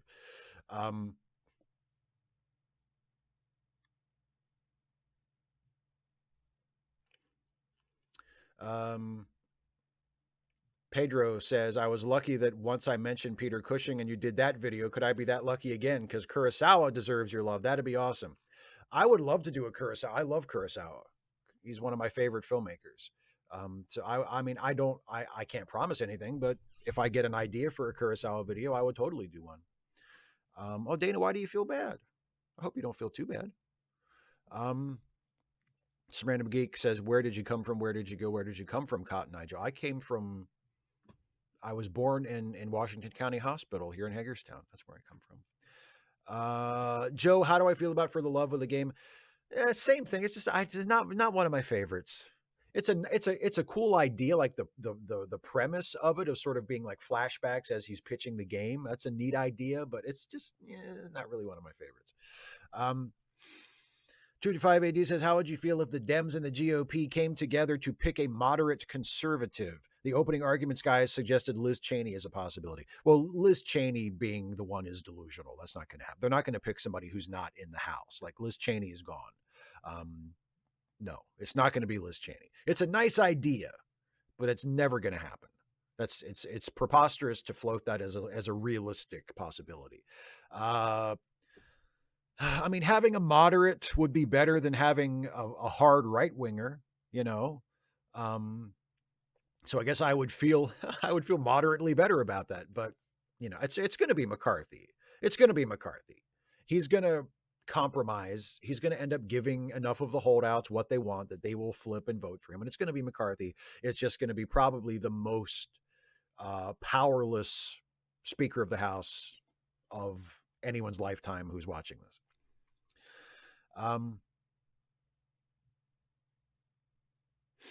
John Burns with a super chat says, fiscal conservatives, the House getting paid to? I don't know what that means. CLO626, do you think you'll ever do something like the Whirlpool again? Yeah, probably at some point. I mean, again, I can't say for sure when or if, but there's no reason why I would not want to do the Whirlpool again. The thing about the Whirlpool is I would want there to be a story to it. I don't want to just do individual episodes. I would want to do like I did the last couple of times I did it, where yes, each video is about a single topic and is a standalone thing, but throughout the season of episodes, like it tells an ongoing story. And if I can come up with what that is and how to tell that, like, I would love to do another one. Yeah, for sure. I just need to think of what that would be. Some random geek, best baseball movie for my money. Probably The Natural is my favorite. And I know that I just said For the Love of the Game is too sentimental, and The Natural is nothing but sentimental, but I can't help it. I love The Natural. Yeah, probably the natural.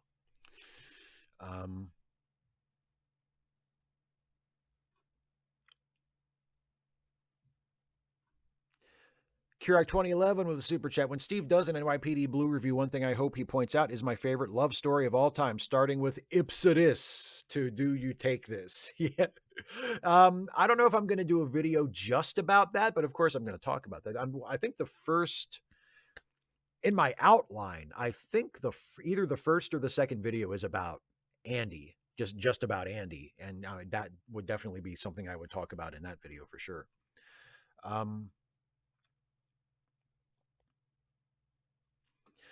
Dana asks, what concessions might Republicans offer to conservative-ish Dems that might get them to support McCarthy? Maybe commitments not to waste time pursuing investigations into the Biden administration that everybody knows are a waste of time and just grievance fueled. Maybe promises to bring up particular pieces of legislation for a vote. That kind of stuff. I wouldn't expect they would get anything too that Democrats would get anything too substantial from McCarthy, because then he would have to deal with the wrath of the Republicans, and he has more Republicans that would want his ass than Democrats. So he couldn't give the Democrats too much, but probably stuff like that, promises to bring up certain pieces of legislation or to see to it that certain things that the Republicans have, made a lot of noise about would not be pursued. That sort of thing.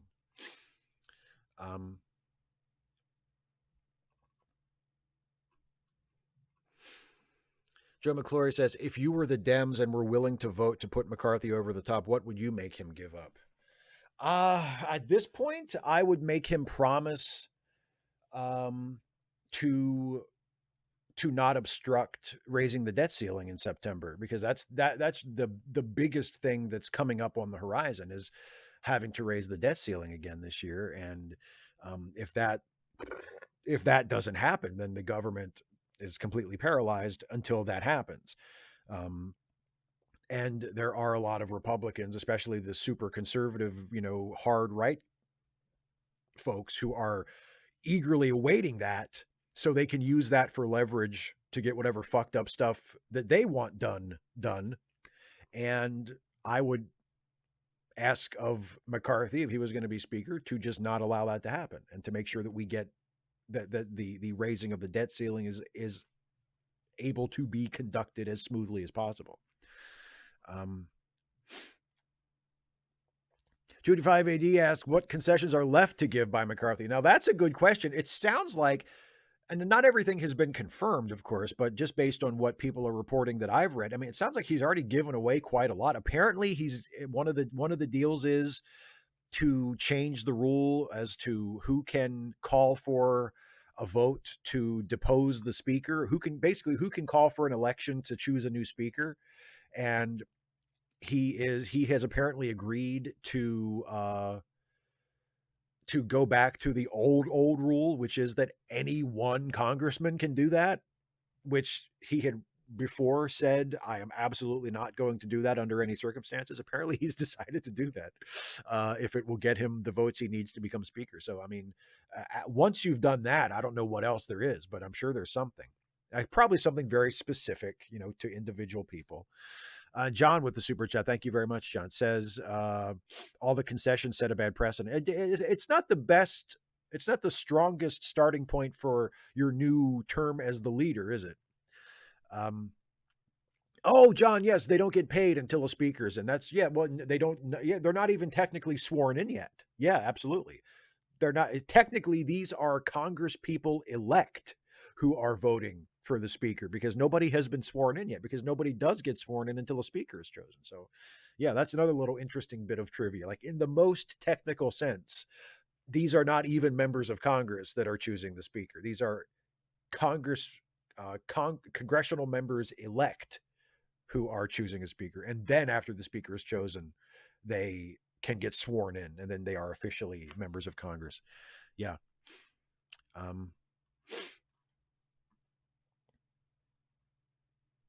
John Burns with the super chat. If elected, everything following this is a lie. Not always. No, that's not. in many cases that is true, but actually politicians, in terms of keeping their campaign promises, or at least trying to keep their campaign promises, politicians are actually a lot better at that than we give them credit for. It doesn't mean they're not liars in other ways, because they are. Like the dishonest politician is not a terribly unfair stereotype. But they do actually keep, or try to keep, their campaign promises more often than we give them credit for. Oh, Field of Dreams. Yes, Kirok. Yes. Oh, Field of Dreams. Beautiful film. Beautiful, beautiful film.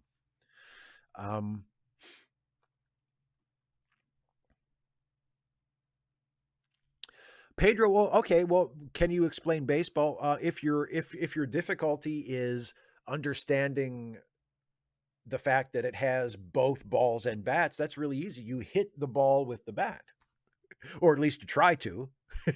You try to hit the ball with the bat.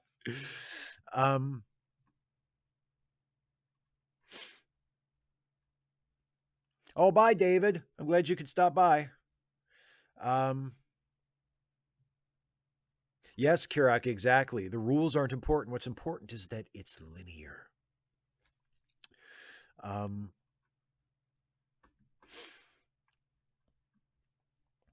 Yes, Dana, technically, MTG is not your congressperson right now. In the most technical sense, you do not have a congressperson right now.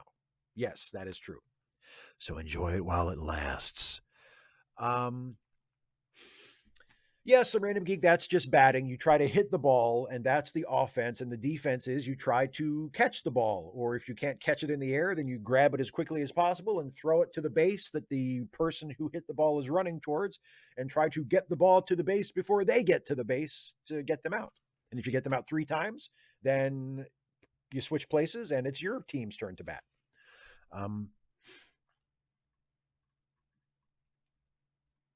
Yes, if you if you hit a ball with a bat, did you just do a baseball? As Radical Bacon says, maybe. Okay, so you're at bat. You've got the bat. The other team is on defense and are on their positions out on the field. The pitcher is throwing the ball across the plate to the catcher. You're standing between the batter and the catcher. Your job is to hit the ball between the 2 foul lines. And if it hits the ground without getting caught, then you have a chance to make it to first base. Okay, so if you hit the ball and it is not caught in the air by someone playing in the field, and you are able to make it to first base before you are thrown out, that is, before the ball is thrown to the first baseman, then that is a hit. And I suppose you could say that getting a hit counts as doing a baseball. Yes. Yes. Joe McClory, favorite non-baseball sport? Probably basketball. I think I have basketball or tennis. Those are the 2 that I have watched the most of, other than baseball. So probably one of them. And those are the 2 that I enjoy watching the most. So yeah, either tennis or basketball.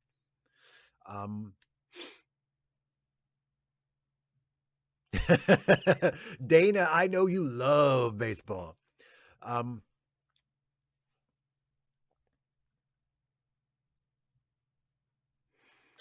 A boy named Sir says, I just watched Orange River's TNG season 1 video. What do you think are the most must-watch episodes of season 1 on a rewatch when the cringe can be unbearable? Yeah, that's true, Stephen. There is, in certain circumstances, there is an infield fly rule, and that can be complicated to explain. And also there's the DH, although I think both leagues have the DH now, which, is disappointing, but whatever. Anyway,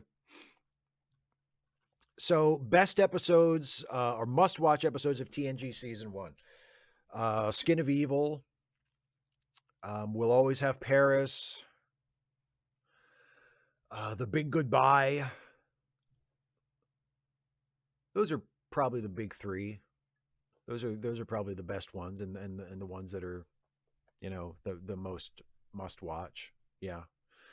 The last one is okay. The season finale is pretty good. The Neutral Zone. It's not bad. You can tell that the show is starting to find its legs. I've said before, it's the uphill trend starts, I think, with Skin of Evil, and continues on there with a few dips, here and there, obviously. But yeah, yeah, I think those are the ones from season 1 that I would recommend. John Burns with a super chat. Last month, I screened a movie called Silverado here where I live. Jeff Goldblum, Danny Glover, Kevin Kline, Kevin Costner, and John Cleese in a Western. It was on Netflix until New Year's Eve 2022. I have not seen that one. Sounds like an interesting cast for sure.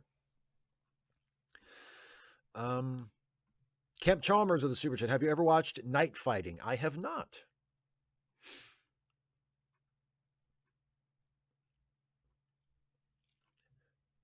Kane20C, what's to explain about the Mercury 7 Pro?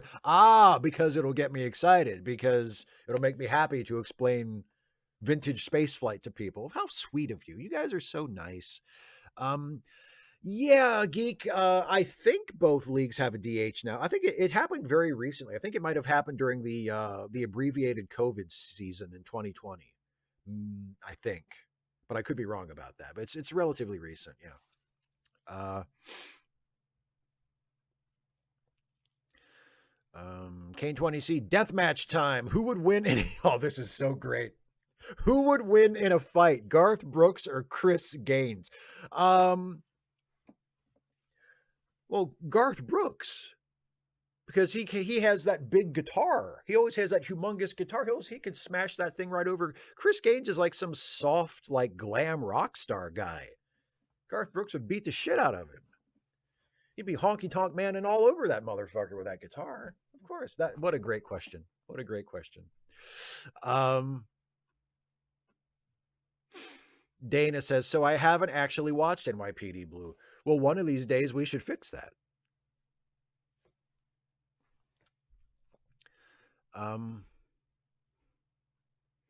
People still explaining baseball to Pedro. Cool. Death by Media, literally just got done watching your Garrick video essay. Fully agree, by the way. Well, thank you very much. Thank you for agreeing, and hopefully you liked it. Oh, Daryl, maybe that was just for the COVID season then. I thought because I haven't paid super close attention to baseball for quite a few years. But I seem to remember hearing that both leagues had adopted the DH, but maybe that was just for the COVID season. I mean, if that is true, and if the pitchers are still batting in the National League, I think that's great, because I think that's how it should be. Kirak 2011 with a super chat. The Big Goodbye, the one Steve just mentioned, LOL, beat me to it. But season 2 has a few good episodes. Also, I did like Conspiracy and Coming of Age. I think season 2 actually in general gets a bad rap. Actually, one of the options for the next poll for Trek Actually, so those of you who are patrons and members who vote in the Trek Actually polls, I'll give you this one, ahead of time, because the poll doesn't go up until next week. But one of the options is season 2 of TNG actually better than you remember? Because I think it is. I think season 2, there are some really rotten episodes in season 2, no doubt. But there are also quite a few really, really good episodes in season 2. Measure of a Man is in season 2. One of my very, very favorite episodes. Not everybody likes it, but it's one of my favorite episodes of the whole show, The Royale, where the landing party is trapped in the hotel that shouldn't be there on the desolate alien planet. I think that's a terrific episode. Q Who, the first appearance of the Borg, which is a really good episode. I mean, there are some terrific, terrific episodes in season 2. So I think it gets a bad rap. Traybone408 with a super chat. Would you watch a miniseries about the Q, how they became gods, how they were before, that their beliefs and technologies before the snaps could still be tech? I mean, it's a Star Trek thing, so I would probably at least watch the first episode of it, and if I found it compelling, I would watch the rest of it. But just going just by that premise, no, that doesn't interest me. I don't care how the Q got to be the Q. Like, I don't care. But if somebody could make a good show about that, yeah, I would. Of course, I would watch it. But just based on that premise, no, I don't give a shit. Okay, Daryl, there was a rule change from 2020 that the National League decided to keep. Okay. Oh, Yannick Muller, you watched House. Oh, we just watched that for late seating not too long ago. Oh, I loved House. I loved House.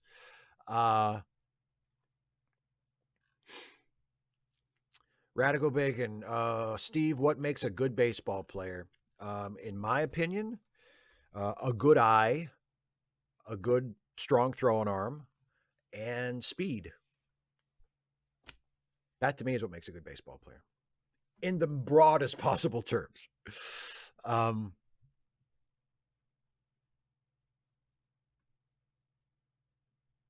John Collins, Steve, have you been to the Nirvana that is Wrigley Field? I know that it's not the pristine nature that it used to be, but just for the history and beauty that it is so much bigger than baseball. Amen. No, I've never been to Wrigley Field. I would love to go to Wrigley Field someday. I would love to go to Fenway someday. Classic old ballparks are like churches to me. I would love to go. But no, I've never been.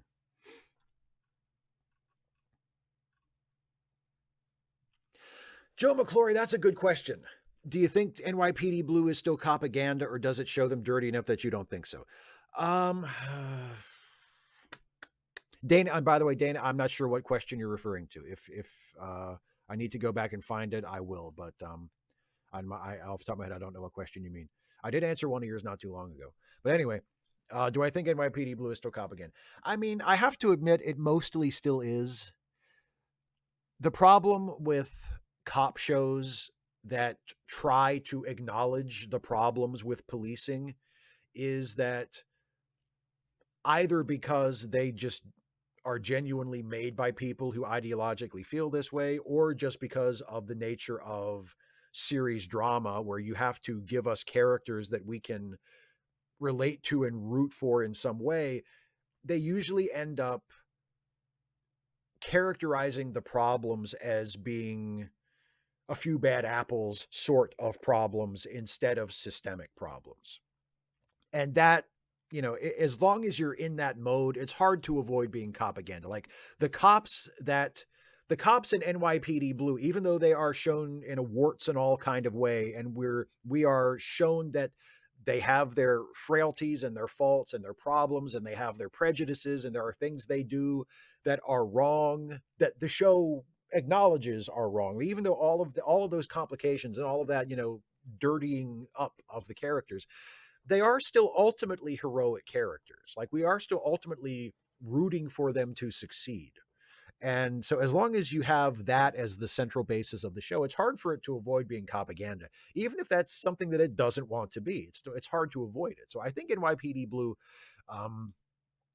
you know, it's better than Dragnet in that way. I mean, it's not just full blown, you know, police apologism. It does acknowledge some of the problems, and it does show you sort of the dark side of policing, and it doesn't invite you to worship the police in the way that other cop shows maybe have done. But at the same time, I mean, it's hard not to admit that it's still, for the most part, you know, showing the police in a more positive light than the institution of policing should probably be shown. Oh, John Burns, I missed your wrestling super chat. Oh my. Oh, I did, didn't I? John with the super chat. Undertaker and IRS tag team named Death and Taxes. I think that was a Bobby Heenan line. Are you aware that you are stealing a line from Bobby Heenan? Did you like, are you quoting Bobby Heenan intentionally, or did you make that up on your own and you just happened to say the same thing that Bobby Heenan once said? Because if you did, if it is yours, you're just making it up on your own, and it just so happens to be the same thing that Bobby Heenan said back in the day, then congratulations. Because I think it's pretty good.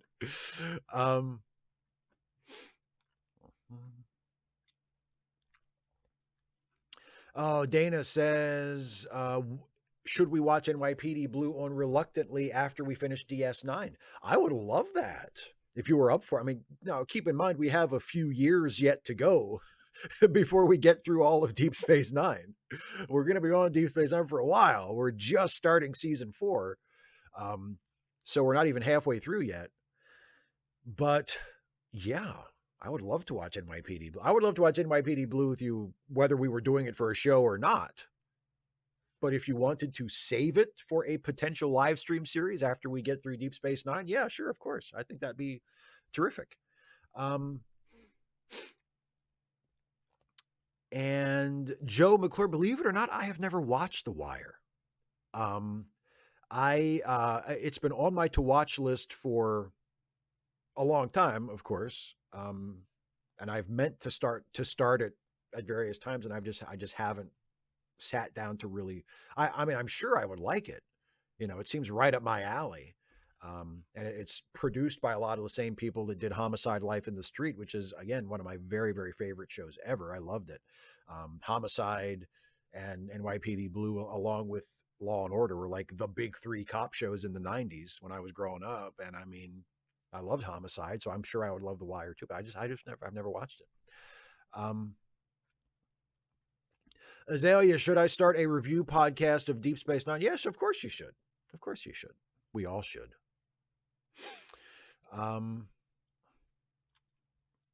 Camp Chalmers, let's do The Secret Diary of Desmond Pfeiffer reluctantly. Oh, boy. I mean, I've never actually watched an episode of that, but it's so notoriously awful that it might be fun to watch just one episode just to see how bad it really is, because it looked terrible, and the reviews at the time were absolutely vicious. It sounded just like a terrible show. John Burns super chat. You mean The Brain? Vince hates taxes, and IRS would always be ridiculed on the show. Undertaker was always a fan favorite, so no. Aha! He was not. Undertaker was a heel when he first came in. And I believe that is when Bobby made that joke, death and taxes. Taker was a heel his first year. So, yeah. And he was briefly a heel in the late 90s as well. He's mostly been a babyface, but Taker was a heel initially. And that was where the death and taxes thing came in. And by the way, one of my favorite heel gimmicks of all time, IRS, Irwin R. Shyster, the hated heel whose gimmick was that he thinks people should pay their taxes. That's why he was a heel. So yeah, that's definitely a Vince thing. You're right on there, I think.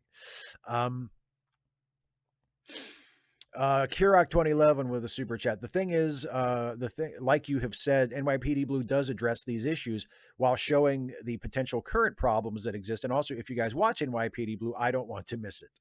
Well, I'll definitely let people know ahead of time if we decide to do that. But if we do, like Dana suggests there, and do it like as sort of a follow-up to Trek Reluctantly when we get through with Deep Space Nine, it's going to be a while before we do that.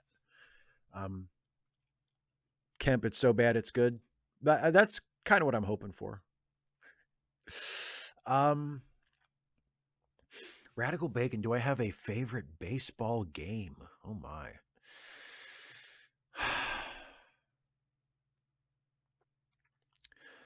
I think I do. And oddly enough, it's a game that my team lost. It was the American League Championship Series in 1997.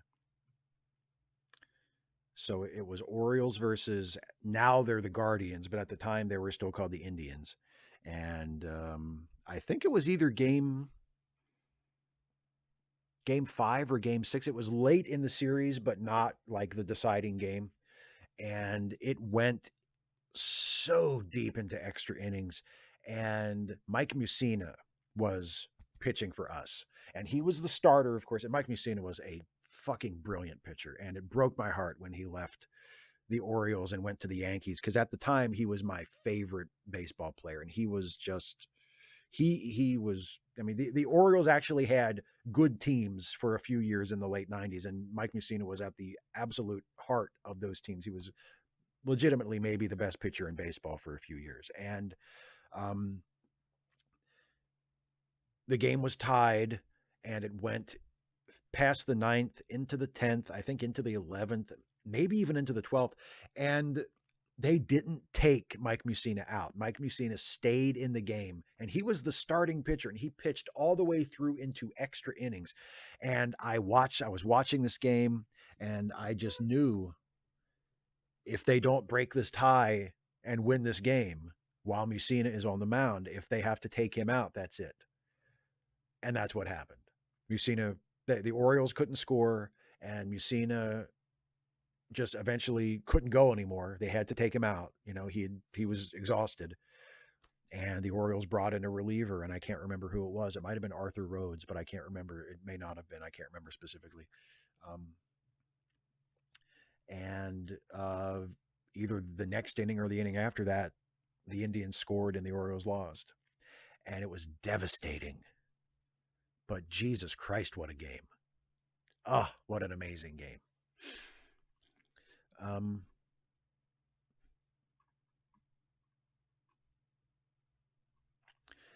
Kurak 2011, changing the subject. You once said you are a fan of All in the Family. Did you watch Archie Bunker's Place? Yeah, I mean, Archie Bunker's Place is kind of a diminished All in the Family. Like by the time they did the switch over and they went from All in the Family to Archie Bunker's Place, All in the Family was kind of on its last legs anyway. They probably should have just ended it, but they kept going because it was a hit and they wanted to keep it going, honestly. But creatively, it probably, honestly, as much as there are some really good All in the Family episodes from the later years, but really it's kind of like the American Office, when Steve Carell left the office and his character, Michael Scott, left, that should have been it. They should have just ended the show. That was the end of the show. And with All in the Family, I feel like when Mike and Gloria left for California, that should have been the end of the series. Because the premise, it wasn't just Archie and Edith. It was Archie and Edith and Meathead and Gloria, like in the generational conflict and the political conflict. Like that was the show. That was the engine of the show. That drove the comedy, that drove the drama, that drove everything in the show. And once Rob Reiner and Sally Struthers left and their characters were gone, I mean, I feel like that should have been it. And it wasn't. It went on for many years after that. So,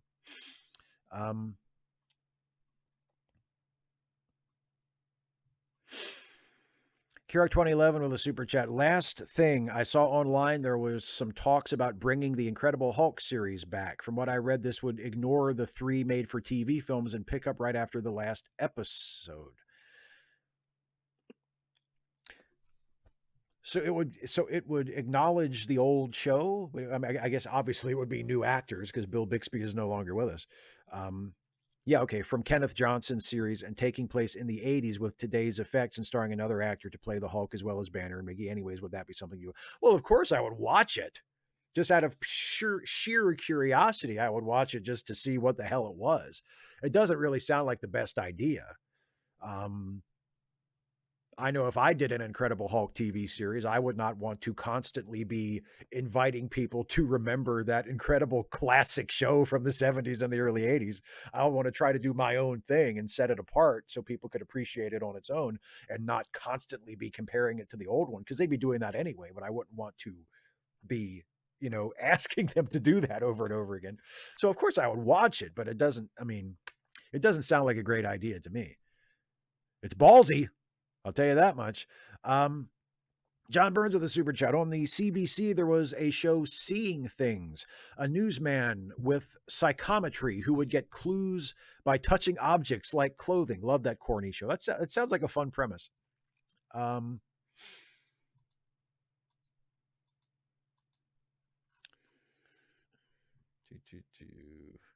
Kirak with the super chat. Edith's death was super sad. I cry every time. Yeah, they handled that really well, I think, given that it was off screen. And again, that was another time where it's like, just end the show. Like, now you've not only lost Rob Reiner and Sally Struthers, now you've lost Gene Stapleton. Now Edith's not going to be in it either. It's apparently going to be just Archie Bunker's Place. And again, Carol O'Connor as Archie Bunker was a fucking genius. One of the great characters in the history of television. One of the great performances in the history of television. But like, it was over, man. Now that Edith was gone too, it's like, just end the show. Just stop making the show. And they did very shortly after. I don't think it lasted much more than another season after they killed off Edith. I think that may have been the last season or the second to last season. It was very close to the end. They should have just ended it, man. It's like, Jesus Christ. Just end the show. You've made your money, you know?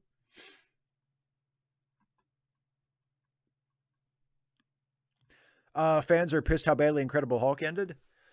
Well, but I mean, it is what it is. Like, it ended. It's over. It's been 40 years.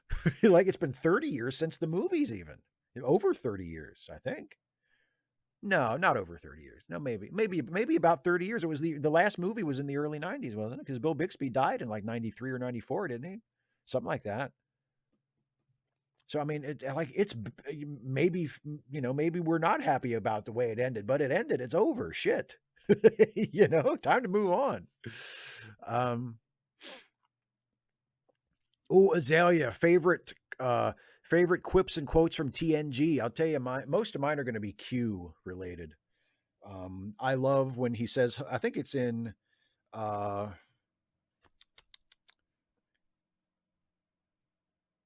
is it Deja Q when he loses his powers?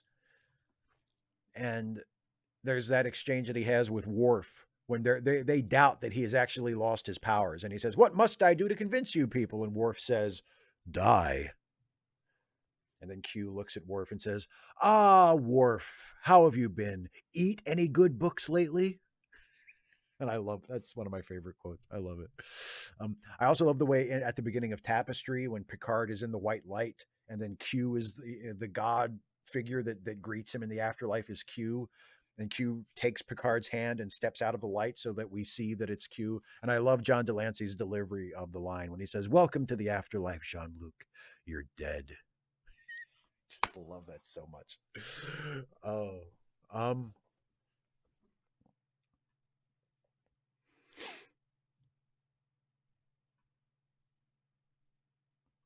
Joe McClory, how wild is it that Tim Allen did 2 shows built in the All in the Family dynamic, and he didn't seem to realize that he needed to learn to be more progressive like his character did in the show?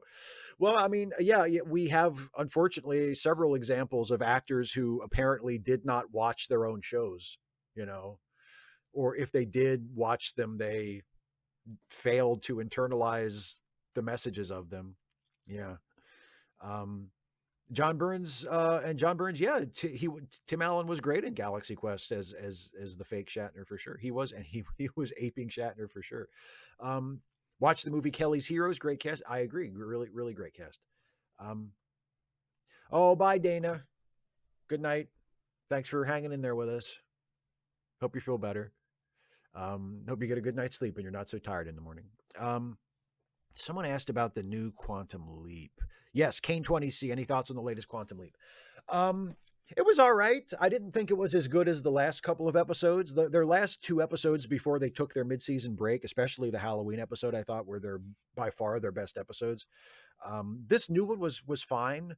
It had a little too much of the present day stuff. Like I am not into the present day plot at all. I just couldn't give less of a shit about it. But the leap I thought was really good. And it felt like they spent enough time in the actual leap that you could get into it and get invested in the story. I liked the way like they kept thinking that they had solved the mystery and they had figured out who the killer was going to be. And then there would always be that left turn come in where Addison would be like, "Uh-oh, she still dies." I thought that was a good way to keep it going and to keep it interesting. I thought it was a good episode. Not a great episode, not their best episode, but a good episode. Yeah, Q to Worf, growl for me so I know you still care. Yeah. Kurak 2011 says, "Yeah, give Quantum Leap and Hulk the proper ending and I'll die happy. Well happier. 2 shows I adored growing up that deserve a proper ending, and now we have that chance." Okay, like I say, to me it's, I mean, I wish they had better endings too, but that was a long time ago and those shows are over and I'm fine with that. They're great shows. Geek, yes, Roseanne, absolutely, is a great example of someone who has forgotten the point of her own show. Absolutely. All right, so it's almost 8 here. We've been going for about 2 hours, so I'm going to start wrapping up. If anybody has any last minute comments or questions you want me to address in the chat, go ahead and throw them in while I'm doing my wrap up. And then I'll check back for final thoughts before I end the show. So, first of all, don't forget charitylinks.page linked in the description. Our pal Some Random Geek puts that together. It contains fundraisers and begging bowls and PayPal links, et cetera, for some friends of ours who need a helping hand, who are in some financial difficulty. So if you have some spare change that you would like to throw their way, that is an excellent place for it. Please check out charitylinks.page and see if you can help out any of our friends there. Also, if you would like to help out with this channel and help me continue to do the work that I do, and if you enjoy my videos and you can afford it, I sure wish you would, you can become a patron at patreon.com/Steve Shives, or a channel member by clicking the join button. And if you do either one of those for becoming a patron at any level or becoming a channel member at any level, you get to submit questions to Ask Away ahead of time. I post a members or patrons only link to a Google form where I take the questions from, so you can submit questions several days ahead of time before these Ask Away streams on every other Friday. And I always answer patron and member questions first in the first part of the show. So that is a little perk that you get if you support the channel as a patron or a member. If you don't care about that and you just want to throw some money my way, obviously many of you have been super generous tonight with super chats, which I really appreciate. I thank you so much for that. You can also give via on my pre-recorded videos or on this live stream. If you're watching the archived version, you can use the thanks button to send a one-time gift, or you can also send it via PayPal or Venmo, and links to those are in the video description as well. No special benefits connected to those, but just a way if you want to support the channel or show your appreciation for a video that you really liked or something. Those are always options. And again, very, very much appreciated at all times. Thank you all so much for your support.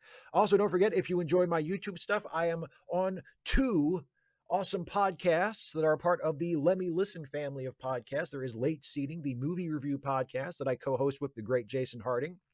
Our new episode of that just went up today. It is our review of one of my favorite movies ever, Amadeus. You can listen to our review of Amadeus on Late Seating right now. Also, we are I am on the Ensign's Log, the Star Trek themed comedy podcast that stars myself and Jason and Dana, who was with us all night and just left, where the three of us play officers serving aboard a certain Federation starship as it embarks on its continuing mission. I think you get the picture. It is our way of paying homage and also ruthlessly making fun of Star Trek, and also doing our own thing sort of off to the side next to the events of now Star Trek: The Next Generation, because we've gotten to that point. Our first 3 seasons take place sort of in the Star Trek TOS world, and now we're in TNG. But it's a really fun show. We love doing it, and we love folks who listen to it letting us know whether they like it or not. So if you have not listened to the Ensign's Log, you can listen to it in the link in the description as well. And I wish you would, because I think if you dig my Star Trek stuff, you'll really dig the Ensign's Log. So that's it for the plugs. Let me go back to the chat, see what all I have missed. I saw a couple more super chats pop up as I was yammering there. Let's see. Yeah, here's another one from John. I believe Ted DiBiase brought Undertaker in. Yes, at Survivor Series 1990, the Undertaker was the mystery member of the $1 Million Man Survivor Series team. So Ted DiBiase introduced him, and Brother Love was originally his manager, not Paul Bearer. So there's some wrestling trivia for you. And another super chat from John. Richard Mall in House in Vietnam. Hello, Charlie. Yeah, I don't think I've ever seen that.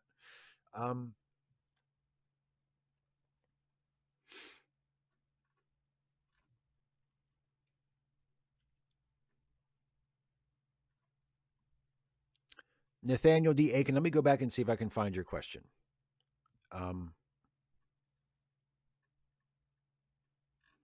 You think that you wish they would tie Quantum Leap to Enterprise somehow because of the temporal Cold War? Well, yeah, you know, they both have a little. Enterprise has some time travel stuff, you know. And of course, there's the Bakula connection. Nathaniel, will Enterprise get a 5th season? Probably not.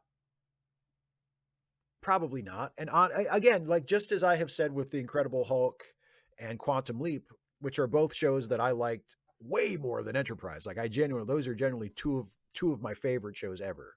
The Incredible Hulk and Quantum Leap. They got lousy last episodes or underwhelming endings. I'm not asking or expecting them to go back and fix the endings of those shows. It is what it is. The shows ended the way they ended. I still think they're great shows, so I'm fine. Enterprise, like I really wish Star Trek would stop going back to things. I wish that it would go forward, and I realize that I say this having said that Strange New Worlds is the best Star Trek show in, 25, 30 years, 20 years, let's say 20 years. Since Deep Space Nine ended, it's the best Star Trek show. And it is definitely a looking back kind of show because it deals with stuff that took place before TOS and but it feels fresh. It feels new. It doesn't feel like it's leaning too hard on legacy stuff and the established canon. It's some legacy characters, but it's telling new stories and doing its own thing. And I wish that Star Trek would do that instead of going back and revisiting stuff constantly. I don't want another season of Enterprise. I don't want another season of TNG. DS9 was my favorite Star Trek show, one of my favorite shows ever, period. I don't want another season of DS9. It's over. Do something else, So I know a lot of fans feel differently. A lot of fans want to just, they want the franchise to just keep playing the hits or to go back and revisit. They just want to see their favorite characters again. And I guess I'm sympathetic to that in a way, but that's not what I want. Like I want new stuff. So not only do I think there won't be a season 5 of Enterprise, I mean, I hope there isn't one, but we'll see. Who knows? Anyway, thank you all so much for watching. I'm going to call it a night. Thank you all for the super chats, especially. Thank you all for the questions, whether they were super chats or not. There were some really awesome questions tonight. This was a really fun stream. Hopefully, those of you who joined us for the first time tonight will be able to come back in the future. There'll be another one of these, not next week, but 2 weeks from now. And don't forget, next Friday, on Dana's YouTube channel, youtube.com/Dana Calderas, she will have her Friday Files live stream. She will be live streaming instead of Saturdays. She will be live streaming on Fridays when I am not doing Ask Away from now on her channel. So we'll remind you about it on Wednesday on Trek Reluctantly on this channel as well. But don't forget, check out Dana's live stream on her channel a week from tonight at 6 p.m. Eastern, the Friday Files. And that's it. Have a good night, everybody. Have a good weekend, and I'll see you. Take care. Happy New Year.